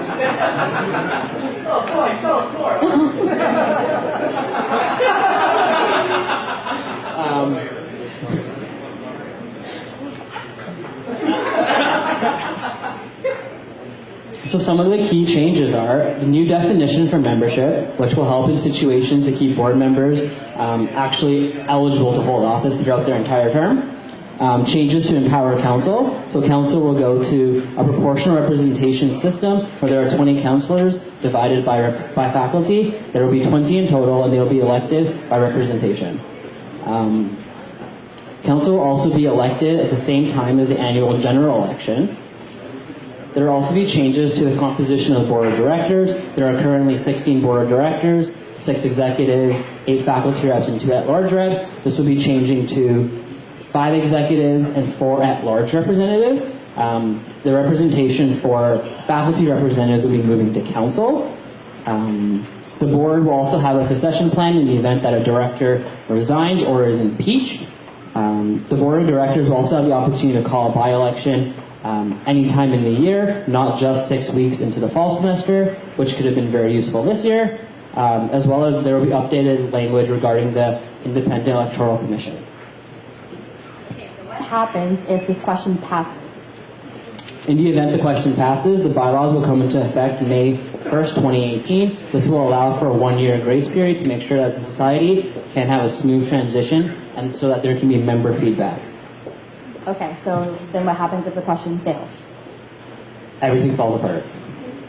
Well, I wish. What will end up actually happening is that if the question does fail, the student society will be out of step with legal obligations laid out in the BC Society Act, as well as continue to be unprepared to the ever-changing members of students. Okay, so how can candidates work to support this referendum? Candidates can support the referendum by sharing it online on their social media, telling all their friends to vote, and encouraging students to not only vote for themselves, but to also vote for the 2 referendums. It'll also help them in the event that they are elected. Okay, those are all my questions. Now I know so much more about bylaws. Yay! Yay! So now we're actually going to talk about the health and dental plan, and Larissa will be answering questions for myself. Cool. I'm ready. What is a health and dental plan? So the health and dental plan is a service that is an extended insurance plan for undergraduate students, and it provides coverage for dental work, eye work, prescription drugs, mental health services, and much more. We actually have an office in MBC, and there's a very comprehensive opt-out process if we do have coverage elsewhere. How much do students currently pay for the plan? So we actually have 2 versions of the plan. So we have the extended one, which is $255, and we also have the basic plan for $198. And then so the purpose of having 2 plans is that students can customize it based on their need. Why is this board of directors proposing a referendum? So the board is proposing a referendum question because the total cost of the plan has gone up due to the fact that there's rising costs from prescription drugs and services, as well as students are more aware of this, therefore there is an increased usage by students, as well as inflation. So the society is currently subsidizing the plan by $16.67 per student from the Health Plan Reserve Fund, which it's not going to be feasible to subsidize it further after fall 2017, so that's within this year. What happens if the question passes? So if the question does pass, the board will be authorized to raise or lower the fee by a maximum of 5% over the next 3 years, which allows for flexibility and also allows for students to enjoy the current benefits that they are utilizing. And if the question fails? Everything falls apart, just kidding. Then we'll have to explore cutting benefits that students currently have access to. Just to be clear, we won't be exploring, the future board will be cutting benefits. So probably won't vote yes. By exploring which benefits? How can candidates support the referendum? Well, candidates can check out the Facebook page that we have, as well as check out the IEC website where the referendum is there. So check it out, invite your friends and tell them to vote in favor for the Yes campaign. And if you have any questions, there's also a health and dental office regarding the existing benefits too. Okay, thank you to you both. I'm going to open the floor to the audience if anyone would like to come to the mic and ask a question. Hey, so my question is regarding the bylaw change. Are there any intended changes to change the required membership vote for a special resolution? Yeah, so that's actually a special resolution is a requirement that is no longer necessary due to the BC Society Act. So it doesn't allow it, so our student society will not have that requirement as well. To be clear, a project like Build SFU and the debenture would only need a 51% approval to go out, as opposed to the previous, which one was set, I think was 75%. I can double check on that one, but I do believe it's either by simple majority, which is 50%, or 2/3 majority, which would be 66%, but the 75% threshold is gone.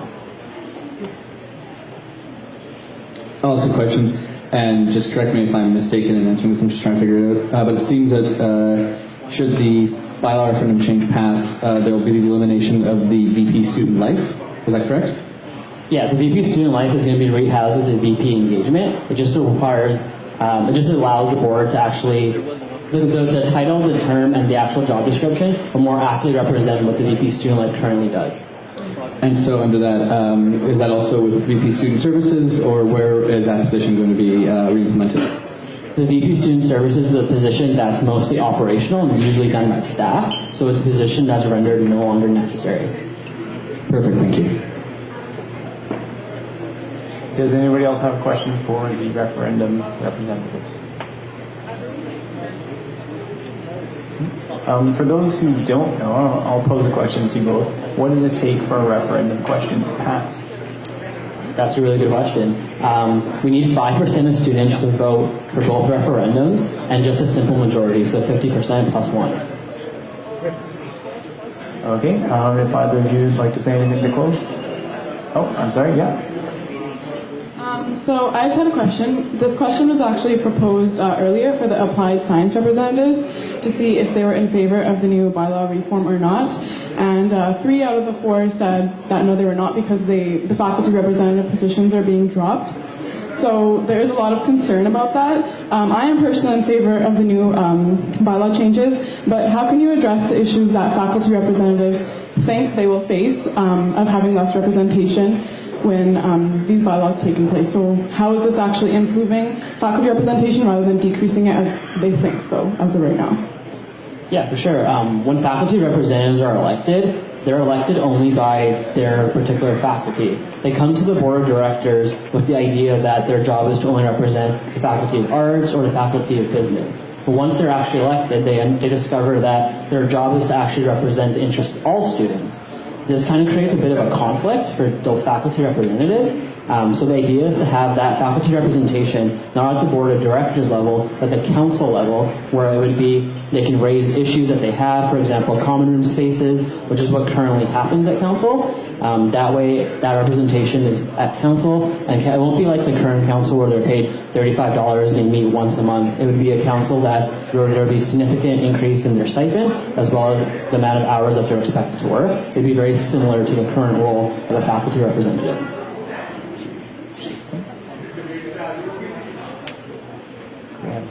One more quick question. With the changes to the board of directors composition, how is this affecting stipend payments as well as overall, I guess you could call them salaries for the positions? Yeah, so currently the board of directors stipend isn't actually found in the bylaws. It's just found in our policies. So currently executive board members are paid, I believe, $17.50 per month. It would be probably similar to that. But that's a decision that the board, either the next board or the following board, will have the opportunity to work on. It won't affect the bylaws. Okay, any other questions? Yeah, okay, one more. So with the changes, how would the you're talking about the representation for the different faculty. So how many faculty members would be represented within each? Like that, you said it was based on like proportional representation. Is that just solely the student body numbers? So the way it would be done is by the amount of students who are taking FTE. So it's actually just about a total amount of credits in each faculty.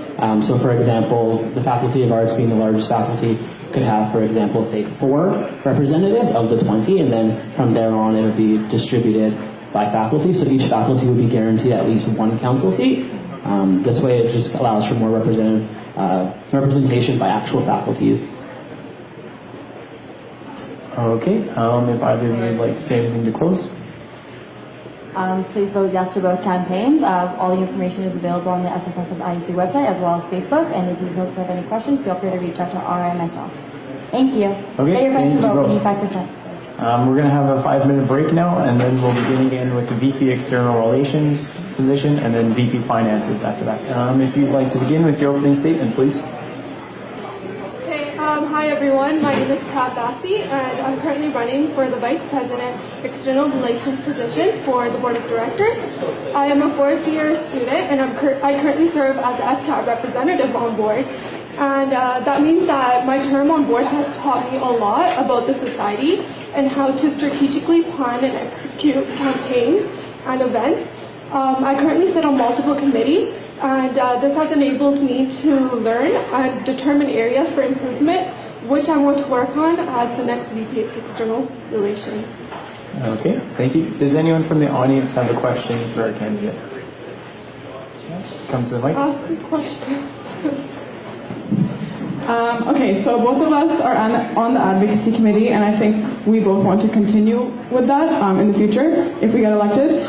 So having done the advocacy survey in the summer semester, we did not make time for a lot of the top results that we found, and that's something that I really want to push forward to advocate for those issues as well. So how will you make sure that this is addressed and all the important issues will be campaigned for through advocacy this semester? Thanks, Raajan, for your question.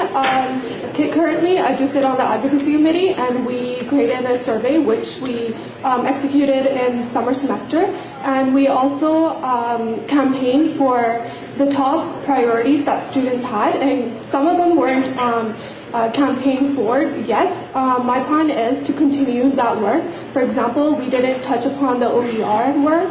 We didn't work on the translate priorities that students put forward. And also, my goal is for advocacy next year to give the committee, appoint committee members as project leads, opposed to just hosting campaigns that I want to do. I want to empower the committee members. Okay, thank you. Cool. Does anyone else have a question from the audience? Okay. So there was a lot of Twitter questions that have been posed to all execs, so I'll be up asking every exec a lot of these questions, so hope you're ready for a whole bunch of similar answers, I imagine. At all execs, will there be an assessment of Martin Wyand's performance, and will it be made public?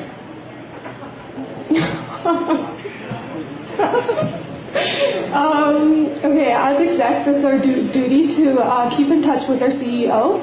I am not privy to that information as of right now, and that will be determined by the board. That will be the board's decision coming the next year. So that is what that's it.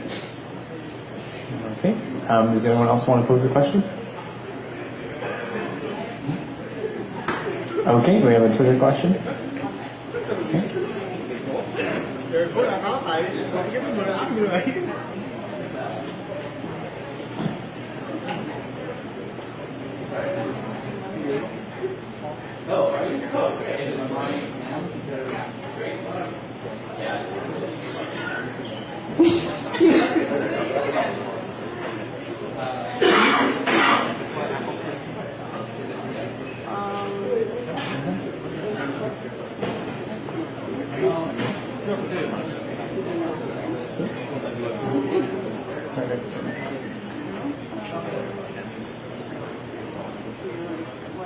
Yeah, okay. So why is there even a CEO for a nonprofit?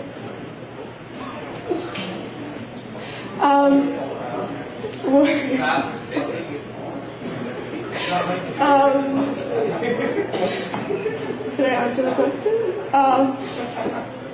Right now, we are a non-for-profit organization, and we do have staff members, and the board does not have jurisdiction over our staff members, except for our CEO. So the CEO acts as the bridge, perhaps, between the board and the staff.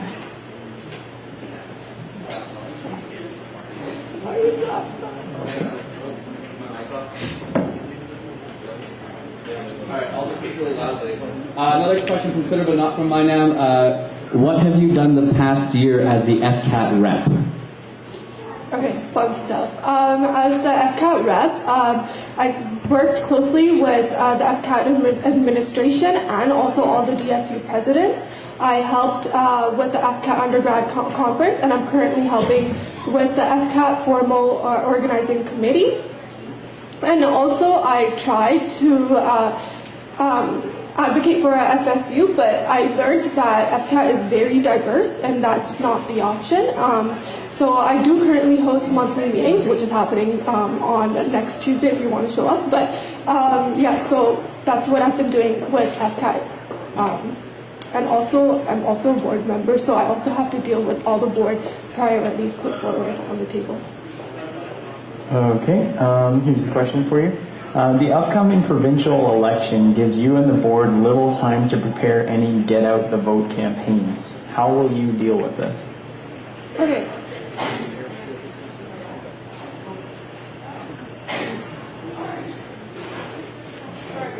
Okay. Yeah. So currently as advocacy committee, we are in the works of creating a campaign. My plan is as soon, if I get elected, as soon as I become advocacy chair, is to move forward with the campaign that we have proposed and to reach out to students. And I also know that in the fall semester, the previous VP External Relations worked with UBC and UVic, and they created a survey that was through UBC, and it highlighted the effects the effects that students have on the votes. So I want to focus on that as well. Okay, so we're gonna finish this with your closing statement. Okay, cool. So first of all, thank you all for attending our debate. I'm actually really proud of every candidate that is running in this election. And I would also acknowledge that the referendum questions are extremely important, and would like to ask everyone to please vote yes to the questions. I hope you will all find me as a valid VP External Relations representative and vote for my highly credited team called Brighter SFU. Thank you. Okay, so we have a bit of a question for everyone present here.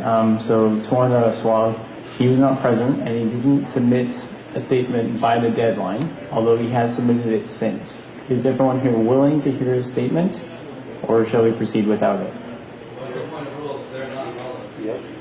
Okay, can we take a show of hands who would like to hear the statement? And who would not like to hear the statement? Okay, I will read his statement. Okay, dear friends, please accept my sincere apology for being unable to attend the debate this afternoon. Growing up, my relative liberty and affluence were largely unapparent to me. My concepts of inequality and injustice informed by trivial unfairness, such as when my sister received the larger slice of cake. Despite my upbringing, I possessed, from very early on, a strong curiosity and eagerness to understand the people and the world around me. My name is Tawanda Masawi, and I, with your support, I hope to serve as your next Vice President Finance of the Simon Fraser Student Society. I urge the candidates and audience to respect one another today. Thank you. Okay, we will now begin with your opening statements if you would like to start.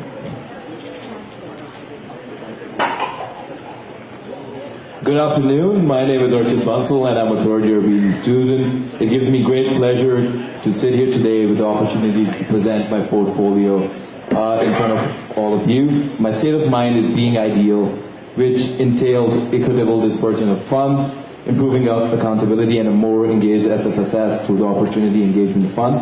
I look forward to answering your questions. Thank you. So firstly, I'd like to thank everyone for coming out today. My name is Baljinder, and I'm a fourth-year business student concentrating in accounting. In my past 4 years, I've noticed that something that I really like to do and brings me happiness is help people.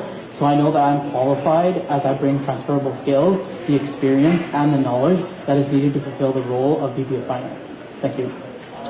Thank you. Okay, we're now going to move into the question periods. If you would like to pose the first question.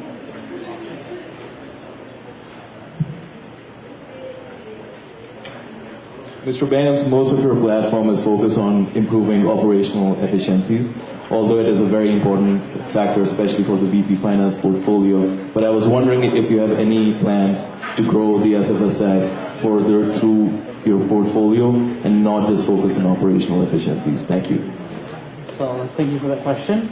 So as you may know, the VP of Finance role is mostly based on the operational basis of SFSS.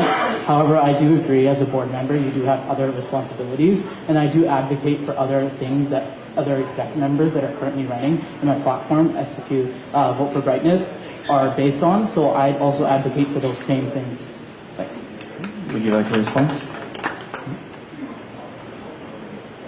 See, growth only exists where innovation is deep-rooted. Therefore, adjusting our finances to produce the most impact can only be done by rethinking our approach towards this management. Efficiency in operations is of course important, but true growth will occur only if the board of directors has the flexibility to serve the ever-changing requests of its members. And this can be achieved through the Opportunity Engagement Fund I propose. Thank you. If you'd like to pose a question. Yep. So I see that you bring a lot of experience to the role of VP of Finance. I was wondering what specific financial experience do you bring to the role?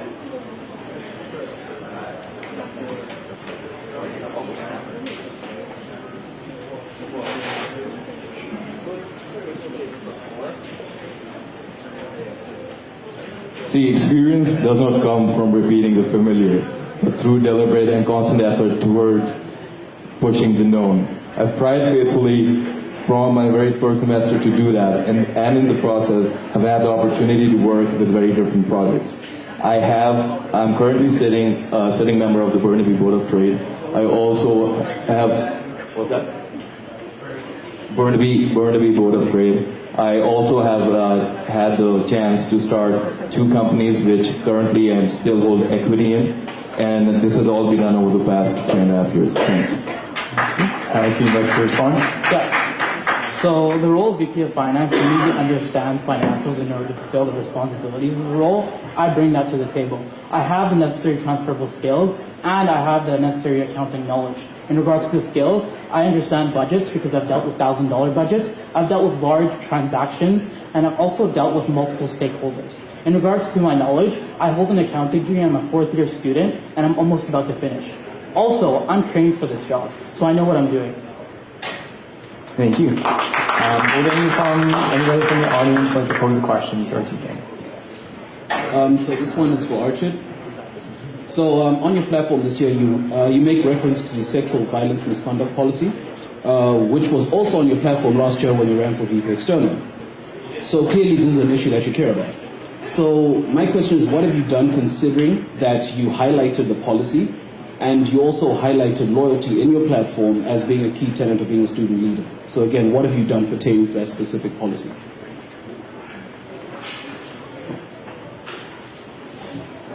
See, last year, the policy itself was not on my platform. The issue was, at that time, because we had a lot of incidents over the past semester. Now, we've come to a point where the Board of Governors has already drafted a policy which would go into effect, hopefully, after the next meeting. Now, my focus is making sure that the SFSS does its part by making a good outreach campaign and that we appropriate funds for that particular campaign rather than focus on a policy which has been already dealt with by the Board of Governors. Thank you. Can I respond? This question is directed to Archit, and we have quite a few questions, so I'm going to leave it at that. Do you want to follow up with something? So just a quick follow-up. I would like to bring it to everyone's attention that there were campaigns held as a means to outreach to students, and my question was specifically pertaining to what you have done over the last calendar year. And unfortunately, you failed to answer the question. Okay. My question is also for Mr. Bansal here. You mentioned Opportunity Engagement Fund. Can you please elaborate on that? Yes.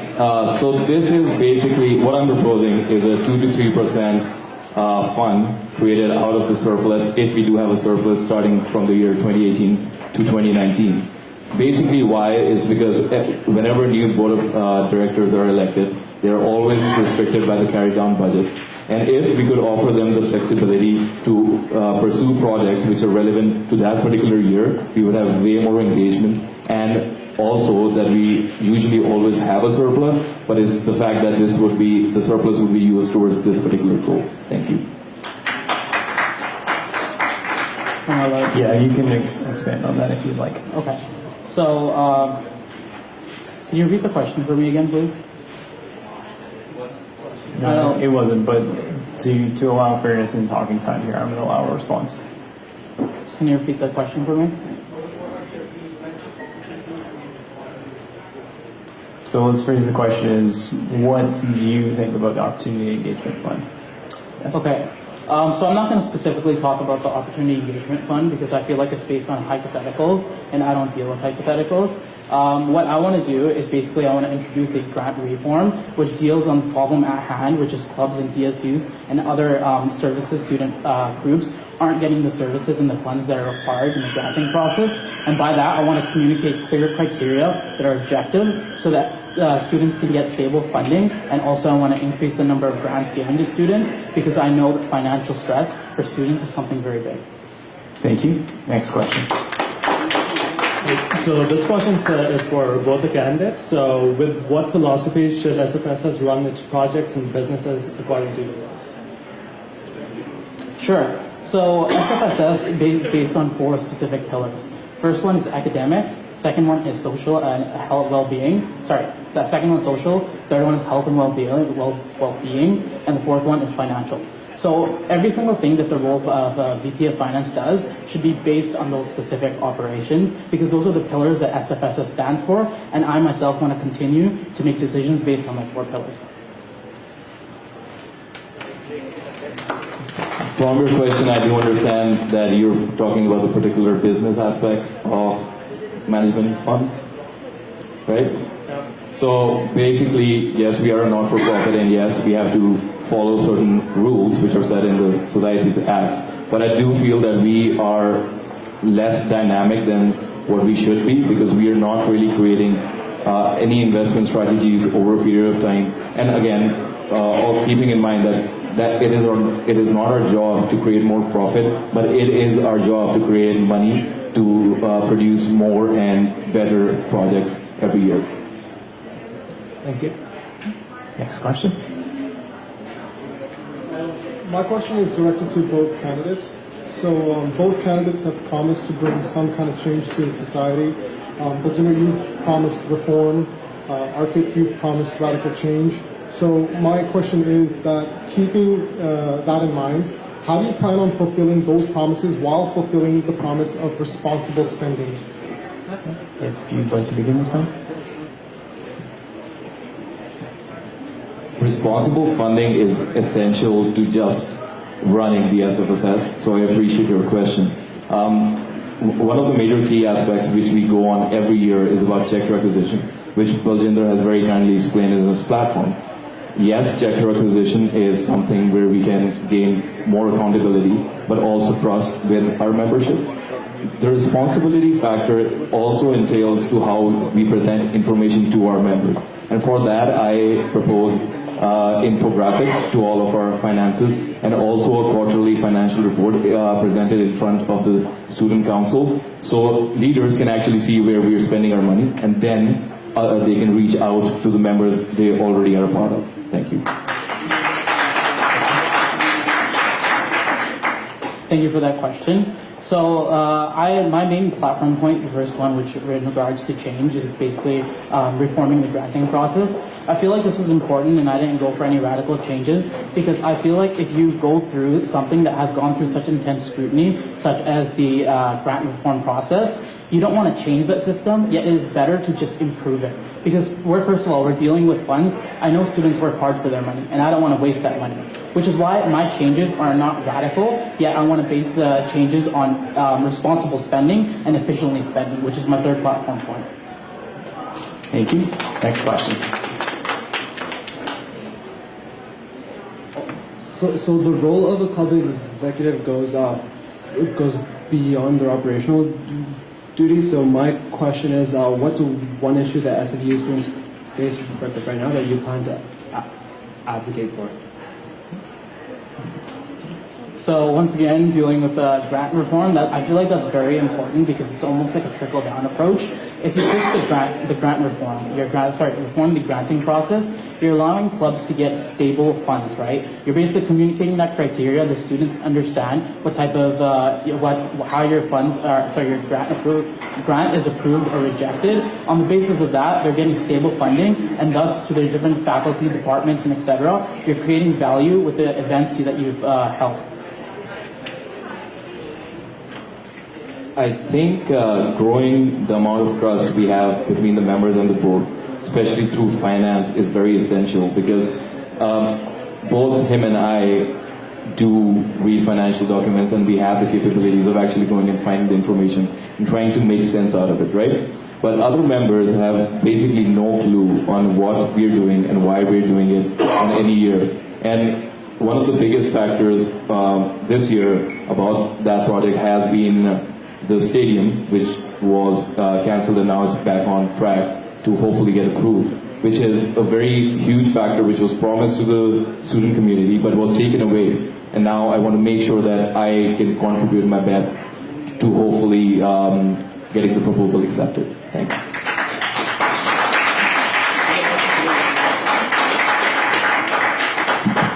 Hey, so if elected, how will you approach solving the problems associated with the Highland Pub and its deficits and its closing through the summer?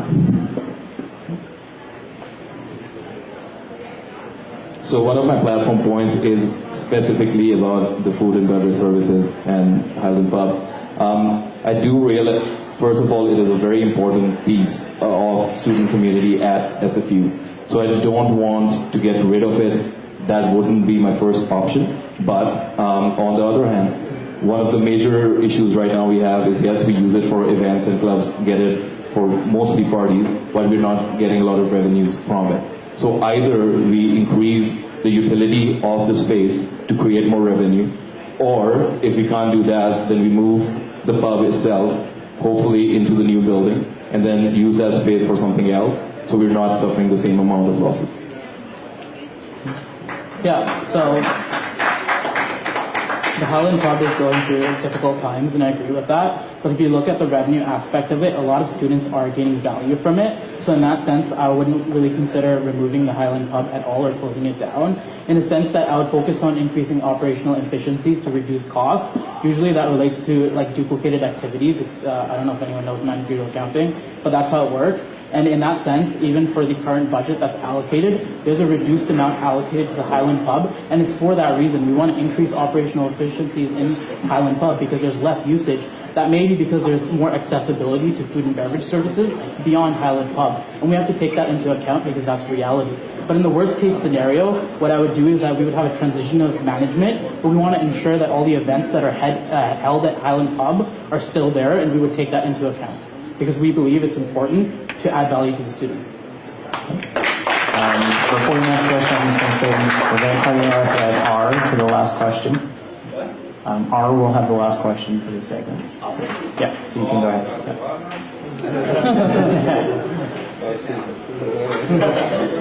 Don't make me go King Kong. All right. I have a question for both the candidates, but it's kind of directed. So the first one is Baljinder. So reading your platform, your key points are reforming the granting process, increasing transparency, and distributing funds efficiently and responsibly.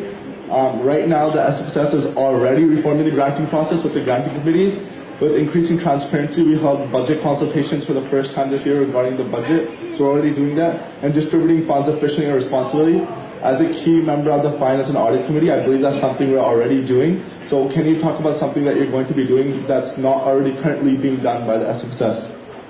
So what I believe is important is those three things. If you consider it, it's going to take a lot of time and effort invested into making sure those things happen. It's not something that happens like it goes to the Finance and Audit Committee and it just happens, right? As a VP of Finance, you have to continue that work and effort. And I believe the granting reform is something that's very big because it affects all students in clubs and DSUs. So I'm going to facilitate that. In regards to the recent approval of the stadium, I'm going to work with management and I'm going to work with SFU and lenders in order to ensure that we mitigate financial risk. So what I'm going to be doing essentially is I want to improve the current processes and I want to continue the work of the past VP of Finance because I feel like whatever he's done, it's in the right direction. So just continuing with them, essentially. Okay, and then for Archit, my question also kind of on a similar point. You're talking about equitable dispersion of funds, and it would be distributed based on the number of active members. That's kind of already how we do it. So can you please elaborate on that? Because like also with Baljinder, that's something we're already kind of doing. Thank you for bringing that point up. So I already know that we take into account how many active members are participating in a particular event to disperse funds.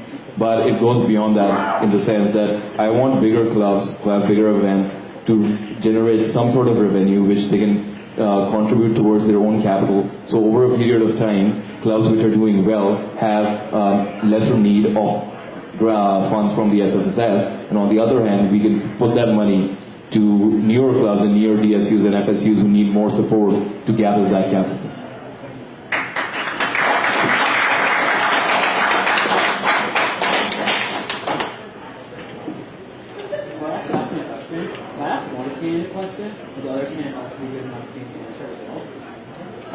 If you would like them to. I did that for the first one because there were two in a row to one candidate, and I wanted to balance talking time.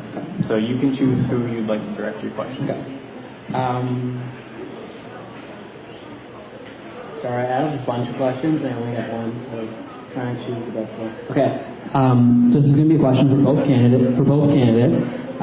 Every year, people who run for VP Finance always talk about holding the board accountable. Then they get elected and don't. How will you guys do that? Neither of your platforms really touched upon it. And sorry, Hangue.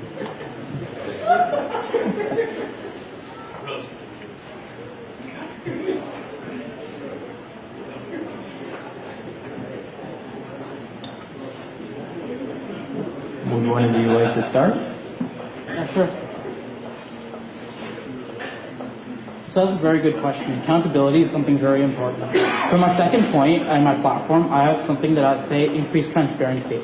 And I do this through basically having seminars where we introduce dialogue to students, where students can better understand the financials of SFSS. It's very important because every year I feel like it's a recurring thing where people don't understand the financials, and then we want to basically introduce dialogue because as an accounting student, I want to be able to communicate to students how to understand those financials.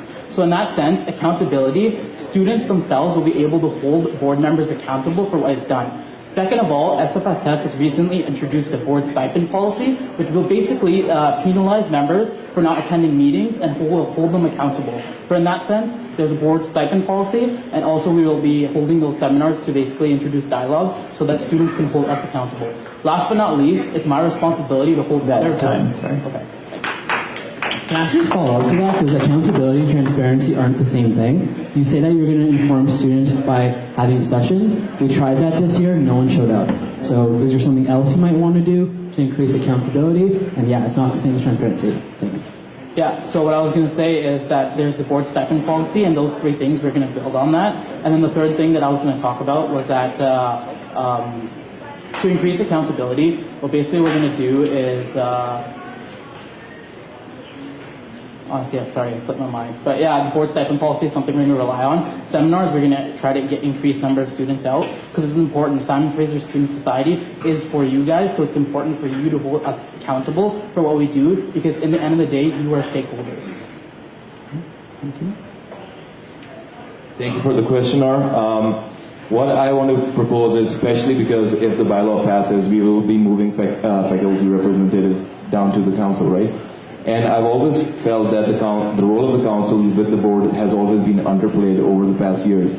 So I want to focus getting the board accountability from the council. So if the council is always aware of what exactly is followed in the board, if people are showing up, are we sticking to the budget or are we going after projects which are unviable, the board would automatically follow or the council would go down and inform the members accordingly. Thank you. Okay, thank you. We have one final question that came in online. If both of you could deliver a brief answer. So looking over the last few annual budgets, are there any red flags that stand out to you? Archie, would you like to start?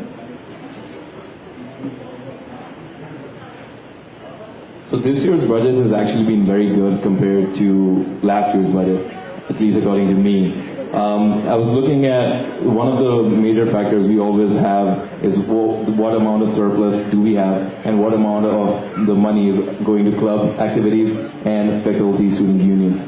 This year the budget has been pretty good, around 9%, 8 to 9% for both of those activities, and the deficit has also gone down a bit. But the biggest red flag is that in the entire budget we are not creating any space to do something new. Even if we have a surplus, it's just a surplus which end up getting wasted just to cover operational inefficiencies rather than creating more services and actually engaging. Thanks.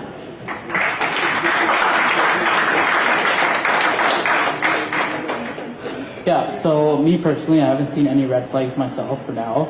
I think that Hangue did really good with the budget. Really good with the budget. The only thing that I'd like to do is I'd like to continue to increase the grants and the funding to the students because there's a lot of funds that are sitting in place and aren't being used, such as the accessibility fund. So I'd basically like to do that and advocate for that. Okay, thank you both. We'll now finish with the closing statements. Okay, you can start. Yeah. All right. So once again, I'd like to thank everyone for coming out today. I'd also like to really thank my slate. I feel like that my platform is very realistic, and I feel like it is better options. In the end of that, I feel like I'm a good qualified candidate. A vote for me is a vote for a new perspective and a new, brighter SFU. Thank you.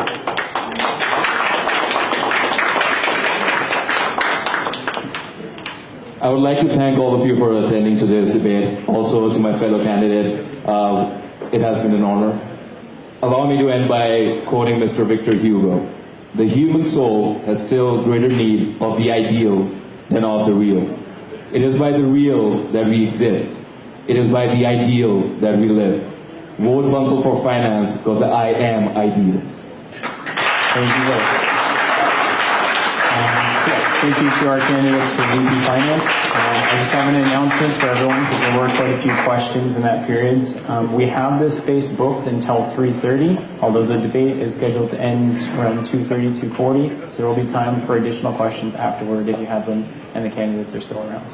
Okay, we'll now begin with the opening statement for VP Student Life.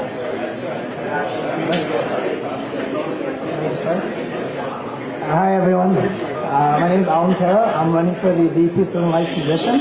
I've been actively involved within the SFSS for the past 2 years, and over the past year, especially in the more social aspect of the society's work, I've gotten a chance to work with various board members, including current Vice President of Student Life, Curtis Bouguet.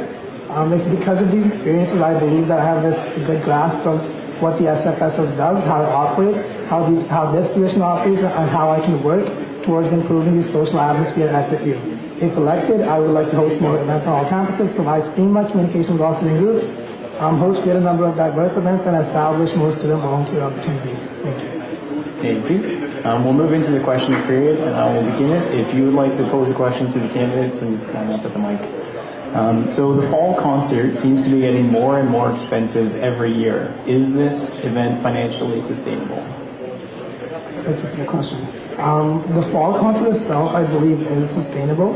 The question comes into whether you have a fall concert and a spring concert again, because I know board had a spring concert 2 years back, and that spring concert, I believe, did lose money, but I don't have the reports for that, so I can't justify that. On the fall concert itself, that's something that if I were to be elected on, I'd be working closely with the VP Finance to allocate a budget that is sustainable for the students that would not waste any student dollars if the dollars have been wasted in the past. And again, I don't have the reports for the fall concert from the previous years, so I can't really say anything on that. But speaking in the future, like I just said, I'll be working closely with the VP Finance and other board members to create a budget that allocates the money so it doesn't get wasted. Hey, how's it going? So I myself had the opportunity of working intimately with the fall concerts myself, and what I noticed very quickly is that as a result of the amount of time that the fall concerts take up, it becomes very difficult for the VP Student Life to balance that, as well as the obligations that they have towards clubs and other groups that may require the VP's attention. So my question is, how are you going to be able to balance the work, particularly during the summer semester? That's typically considered the planning semester. How are you going to balance your time to make sure that you address everything as efficiently as possible? Thank you for the question. Just before, when I began starting, I said that I'd work with the previous VP of Student Life and with VP as well. And having said that, I kind of have an understanding of how much work it would take, so I kind of have planned my summer semester according to that with my class workload.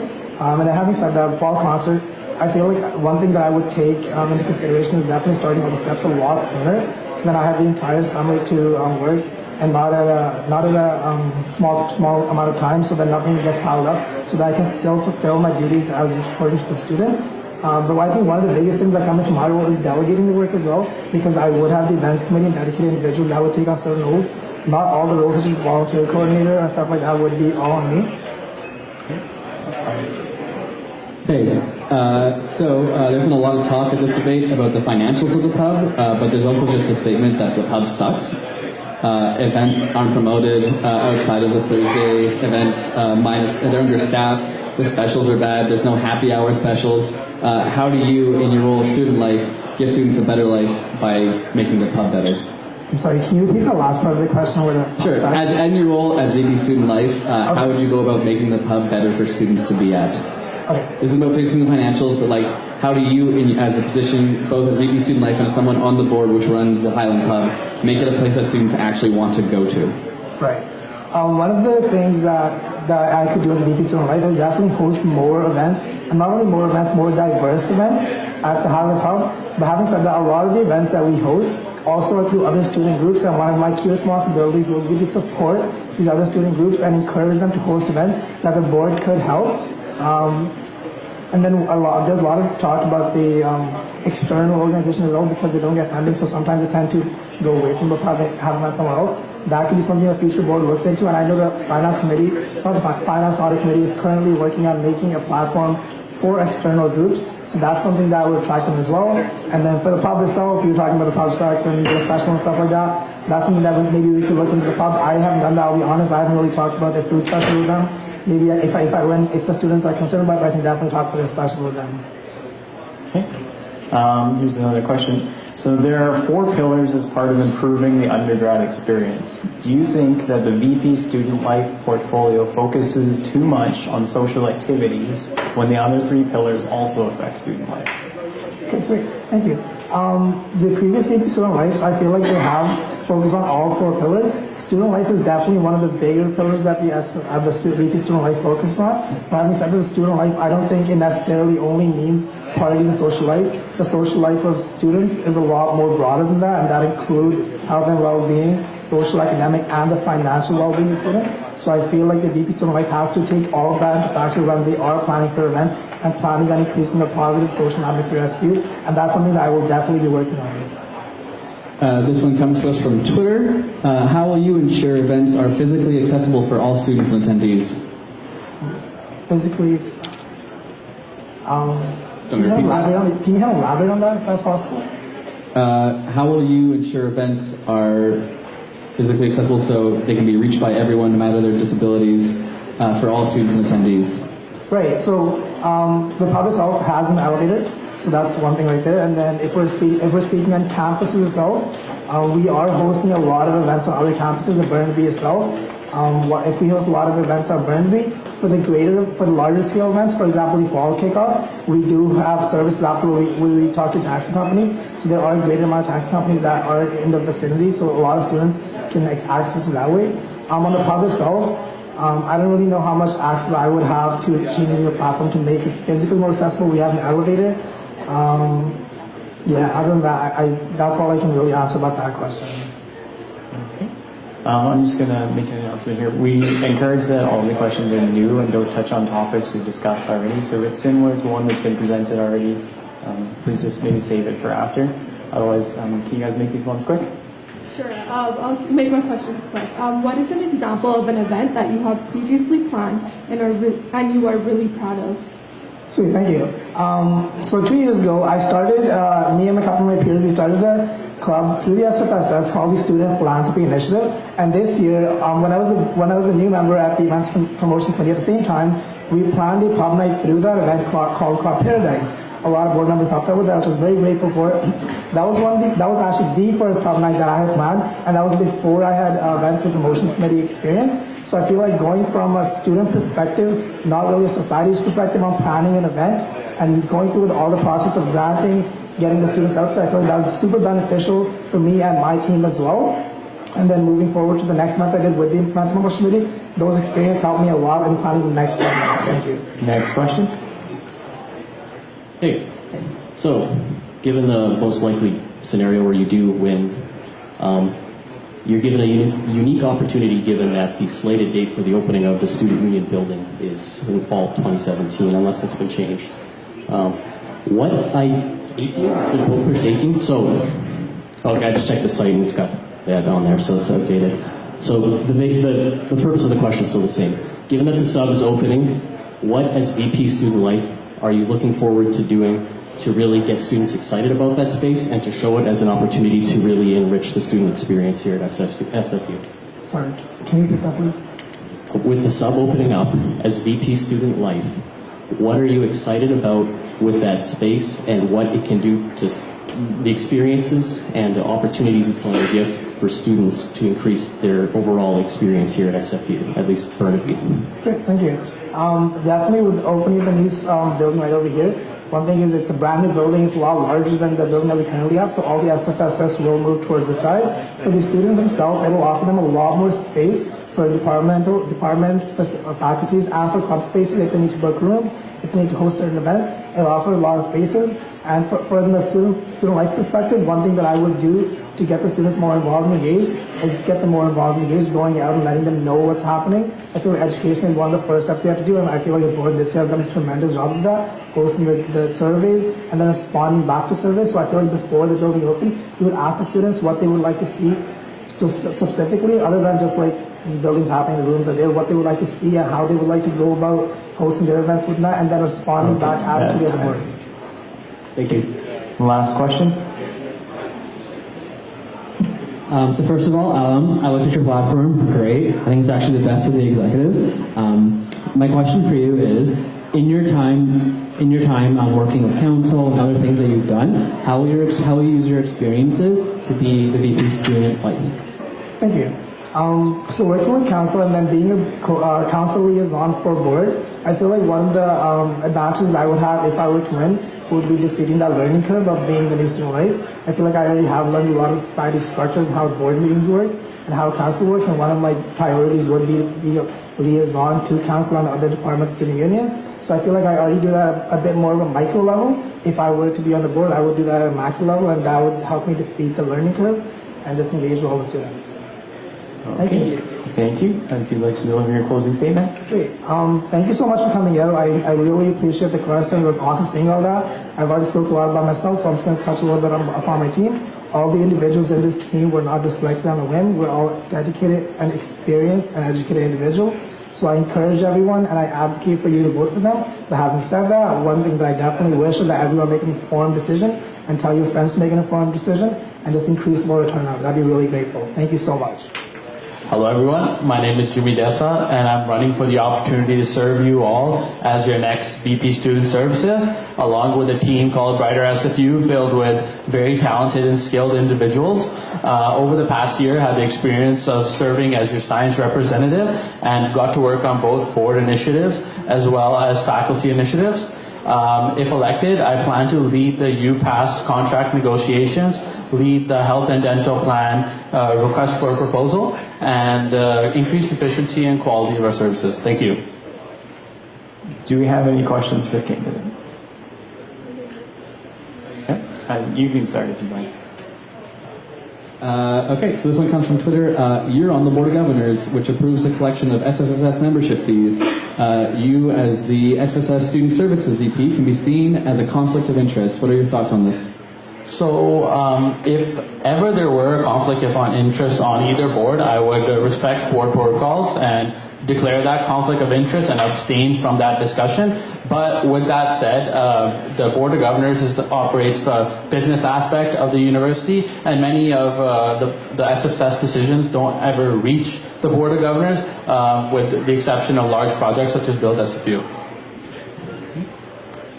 Here, a question for you that came out online. Are there any services you think should be cut or added in this year or the next? So in terms of adding or reducing services, I think we should really look at data. One thing we did this year was evaluate our services both qualitatively and quantitatively, and had a part in evaluating those matrices. So once we evaluate that data, we can better understand what our memberships want and what they need, so we can cut and add accordingly. Hi, Jimmy. So I just had a quick question. So on your platforms, you said that you'd be exploring new services for students based on what they tell you that they're interested in. And now that you're part of a strategic plan, you've worked on a lot of services. So what are some of the things that students have already said that they're interested in that you may be exploring? So the one thing that we're currently doing, and actually ends this Friday, is our general membership survey. So I had a hand in planning that. And I think we have the largest response that we've ever received, probably close to 3,000 members who have replied. And based on that, it touches on all four pillars. And what the students ask for based on all four pillars is what we'll decide to move forward with our services additions. So I just don't want to make a service based on my thoughts. I want to bring in the membership's thoughts into it. Are there any other questions from the audience?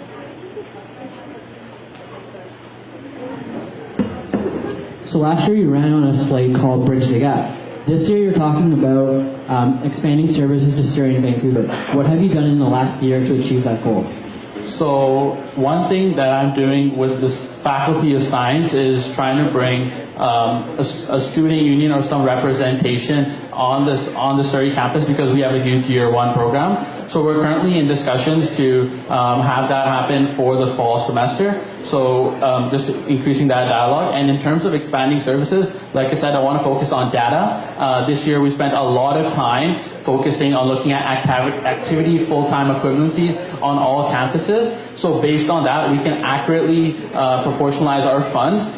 So we're not just making it up. We actually have data of where our members are, and we can allocate our funds accordingly. Thank you. If you would like to deliver your closing statement. Yes, one second.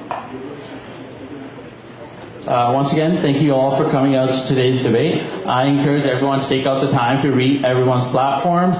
And this year, the VP Student Services role is very critical. It's an outgoing position, potentially. So we want to ensure that we transition into good practices.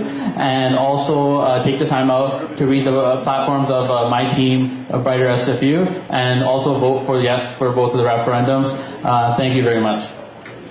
My name is Erwin, and I'm running for VP University Relations. As VP University Relations, my job is to act as a liaison between board and university and ensure that student representation is there on all university committees and affairs. And to do so, I have a range of experiences from working with SFU Dining Services, SFU Health and Counseling Services, and serving as SFSS's Policy Researcher's Assistant. and also miscellaneous roles as well. And having said that, I am committed to representing students, and I am able to do so. And to do so, I will be enhancing your well-being, student savings, and as well, of course, ensuring that the space expansion as well is followed through with. Thank you. Thank you. Does anyone from the audience have any question for the candidate? You can line up with the mic, but I'm going to begin with one here.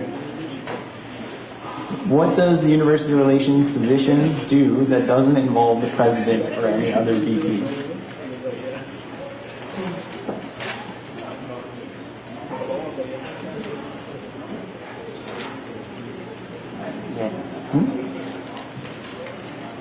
As the VP University Relations, my job often does involve these other board members because we are a collective as well. Having said that, I am responsible as well per SFSS's policy statements that actually I'm to represent the interests of all students. So whether it be consulting student groups or individuals, which is something that others might be doing as well, I too am responsible for this. So whenever an individual has concerns, they are always available to speak to me. And I will always make myself available to them as well, and to ensure that all students, not just that of the university or SFSSs, but the student individuals themselves are represented. Okay, any questions from the audience now? Hello, Erwin. This one comes to us. Hi. This one comes to us from Twitter. As university relations, you will disagree with SFU at times. What issues do you foresee these to be? Thank you, Nathan.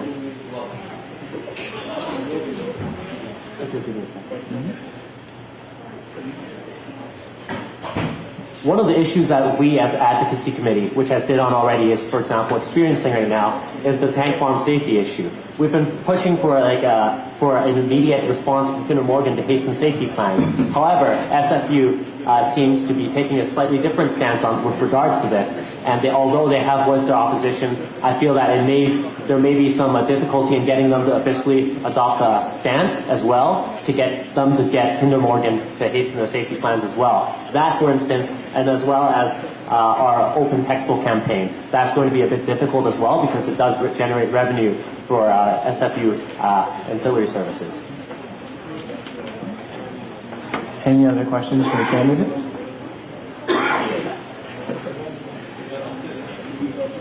Hey, Darian. My question is, what experience do you have negotiating with bodies like a university where they're pretty imposing and they have a lot of leverage? And what strategies are you hoping to use to get students the best deal and have their concerns met adequately? Thank you so much, Darian. Actually, I was hoping someone would ask that question. And in fact, what better experience with negotiating with the university than actually negotiating with the university? And I've done that before, just recently this year actually, as part of the Dining Services RSP Committee, SFSS representative. 2 individuals were involved, myself and Ali, and we were chosen out of, all students for the Simon Fraser Student Society. And in doing so, what I had to do and learn to do was negotiate with and balance out what SFSS considers priorities as well as what SFU considers priorities.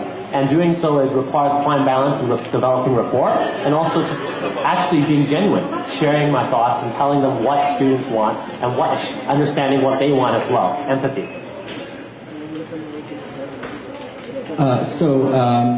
It's already been brought up, the debate with the at-larges, currently what's happening with the SFU food service workers and the shift to the Sodexo contract. There's been a lot of misinformation that's been spread around, and so what do you envision as your role in a situation like this, the role that you play in making sure that everyone's on the same page and understands what the priorities are for both the students and the school? Thank you. Actually, to clarify, actually, none of the current workers are actually were intended, or are they actually being laid off or fired? They're actually being retained because that was actually one of the stipulations that SFU Dining Services, when looking for a new provider, had stipulated specifically as one of their guidelines. Because SFU Dining Services themselves has a close relationship with members that have been working here for maybe 15 to 20 years. And may I ask what was the second part of your question? How do you see your role playing out in negotiating misinformation between the students and SFU? And in doing so, my job would be, my fiduciary duty would be to actually ensure that this information is relayed to individuals, to negotiate with the union and to discuss this with the union, as well as the new providers of Sodexo. It's also part of my plan to begin with, if you check it out as well on my platform, to actually negotiate with them and to discuss the potential for a variety of low-cost options for dining. Thank you. This is going to be the final question here, which came in on Twitter. So, to you as a prospective exec, are you willing to meet with other student societies to see what they've done to increase engagement, and how would you go about that?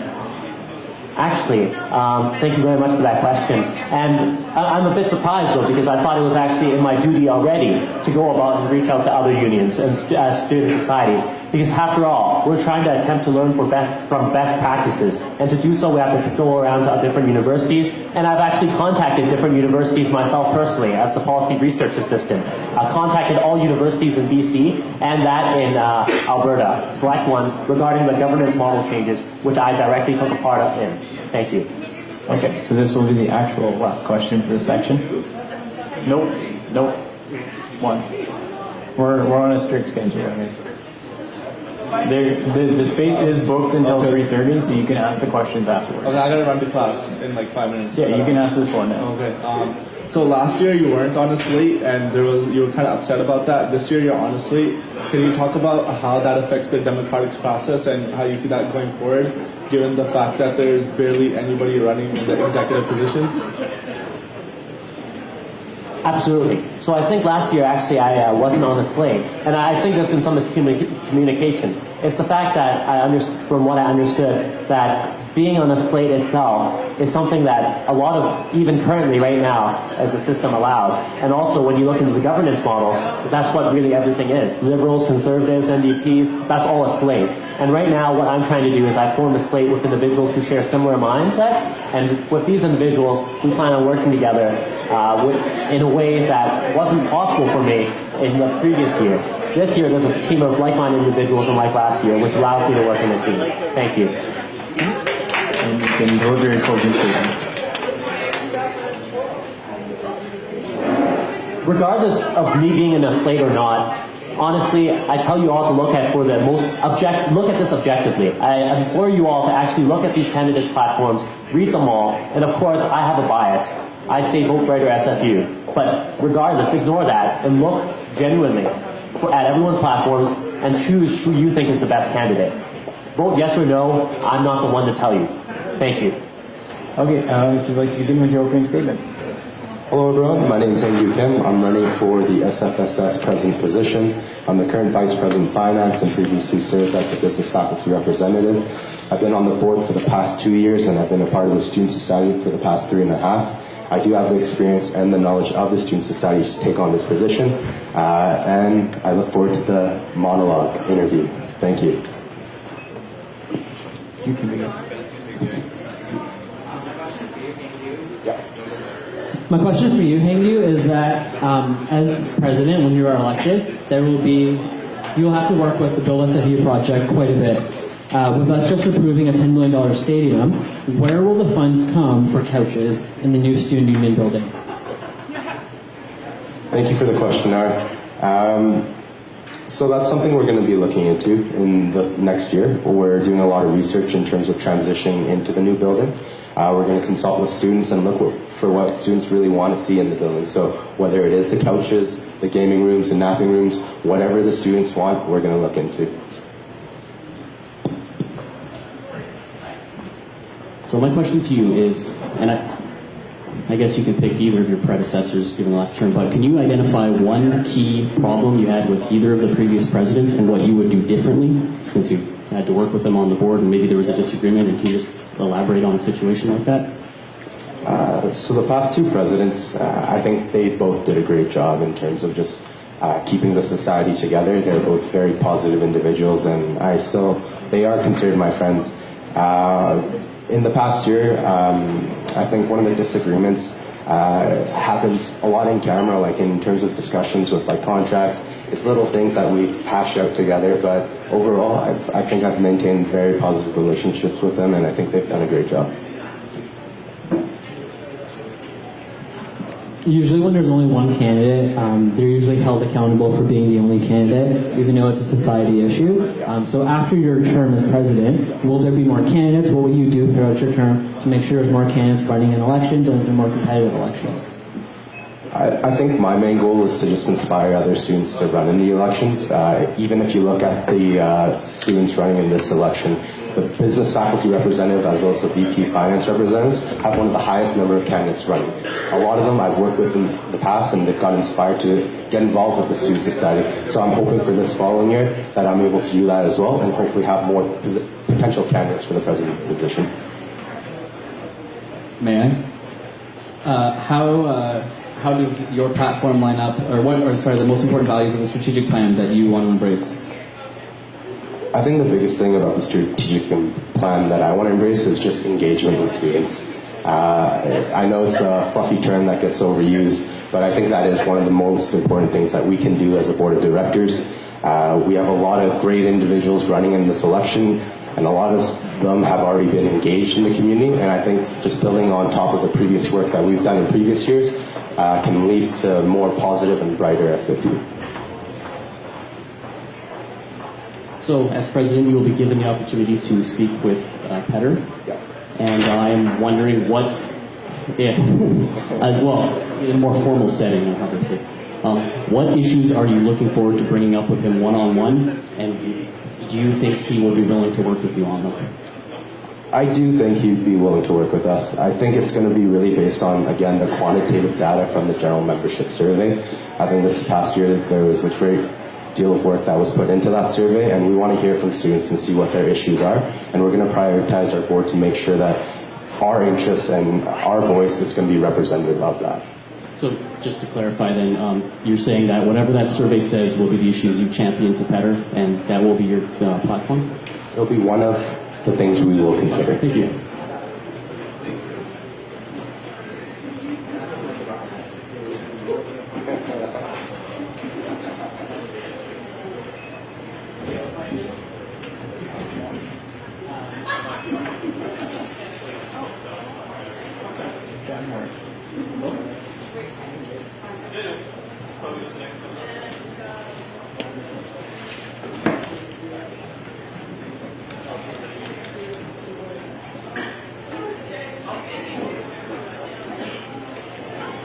I can ask a question if you guys are still waiting. So Hangue, in the last 2 years, you've worked on the food bank program. What progress has there been on that program? Has there been any changes in the last 2 years that you've been on board?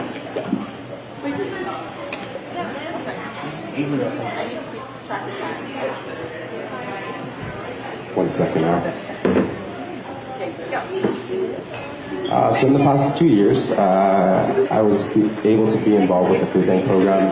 In my first year as business faculty representative, I was a project manager for it. So what we did is we kind of did a review in terms of the internal processes. We identified a lot of errors that were being utilized within the program. Students there were a few students that were abusing the systems, and then there were a lot of students who needed this food bank program but weren't getting it. So that year was a lot to do with the research. I think this past year, another board member did take the responsibility of the food bank program. They did get a bit busy, so in the fall semester I was able to take it over again, and we were able to increase the funding. We got an additional around $5,000. So a question that came in online, do you believe, and if you can justify your answer, that the administration salaries are well spent? In terms of administration, so our staff, management, I think so, yeah. I'll tell you the reason why. So yes, there's a dollar value for every staff member that we have within the Student Society. We have a lot of professional staff that come from a lot of professional backgrounds. A lot of them have a lot of wealth of experiences.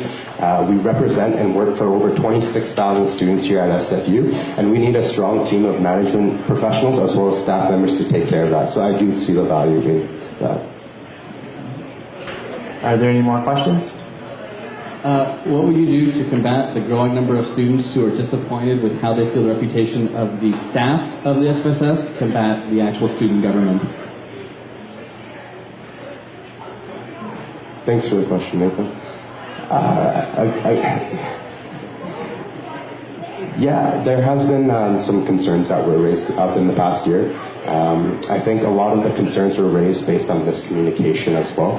I think that's something that we're going to be working on in the following year.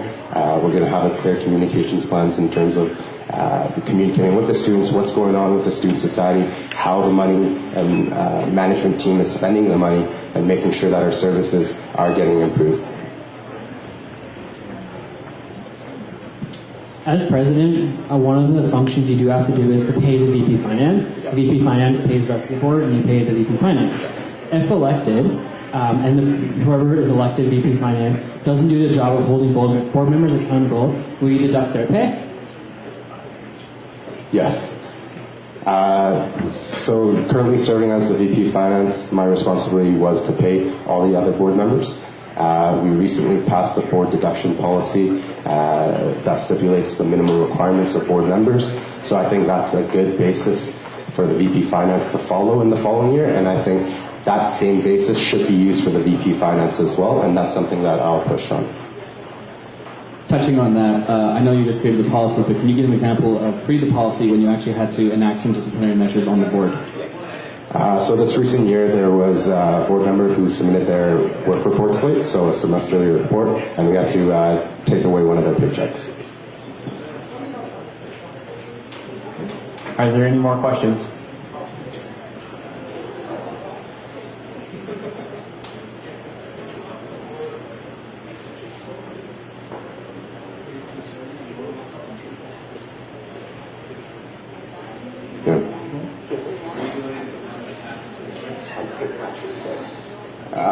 Probably studying. Okay. I'm partying with you, Nathan. Okay, so another question that came in online. Is renovating FBS spaces, the cafe, pub, anywhere on the table? Because currently the spaces aren't very nice. Quote unquote. Currently the spaces aren't very nice. Quote unquote. The pub space? So it's specific. Okay. I mean, there's always opportunities to renovate.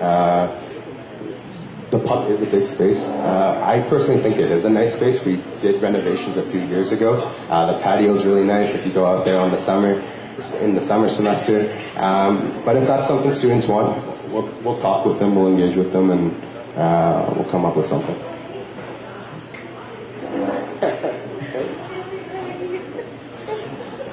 Okay, so we'll end with your closing statement. Well, thank you to everyone for coming out to the debates. It's really refreshing seeing all the candidates debating against each other. I hope in the end that you guys do vote, and I encourage you to get involved with the elections. I'm also running with a fabulous team of really engaged and experienced individuals, so I hope you guys do vote and vote for a brighter SFU. Thank you.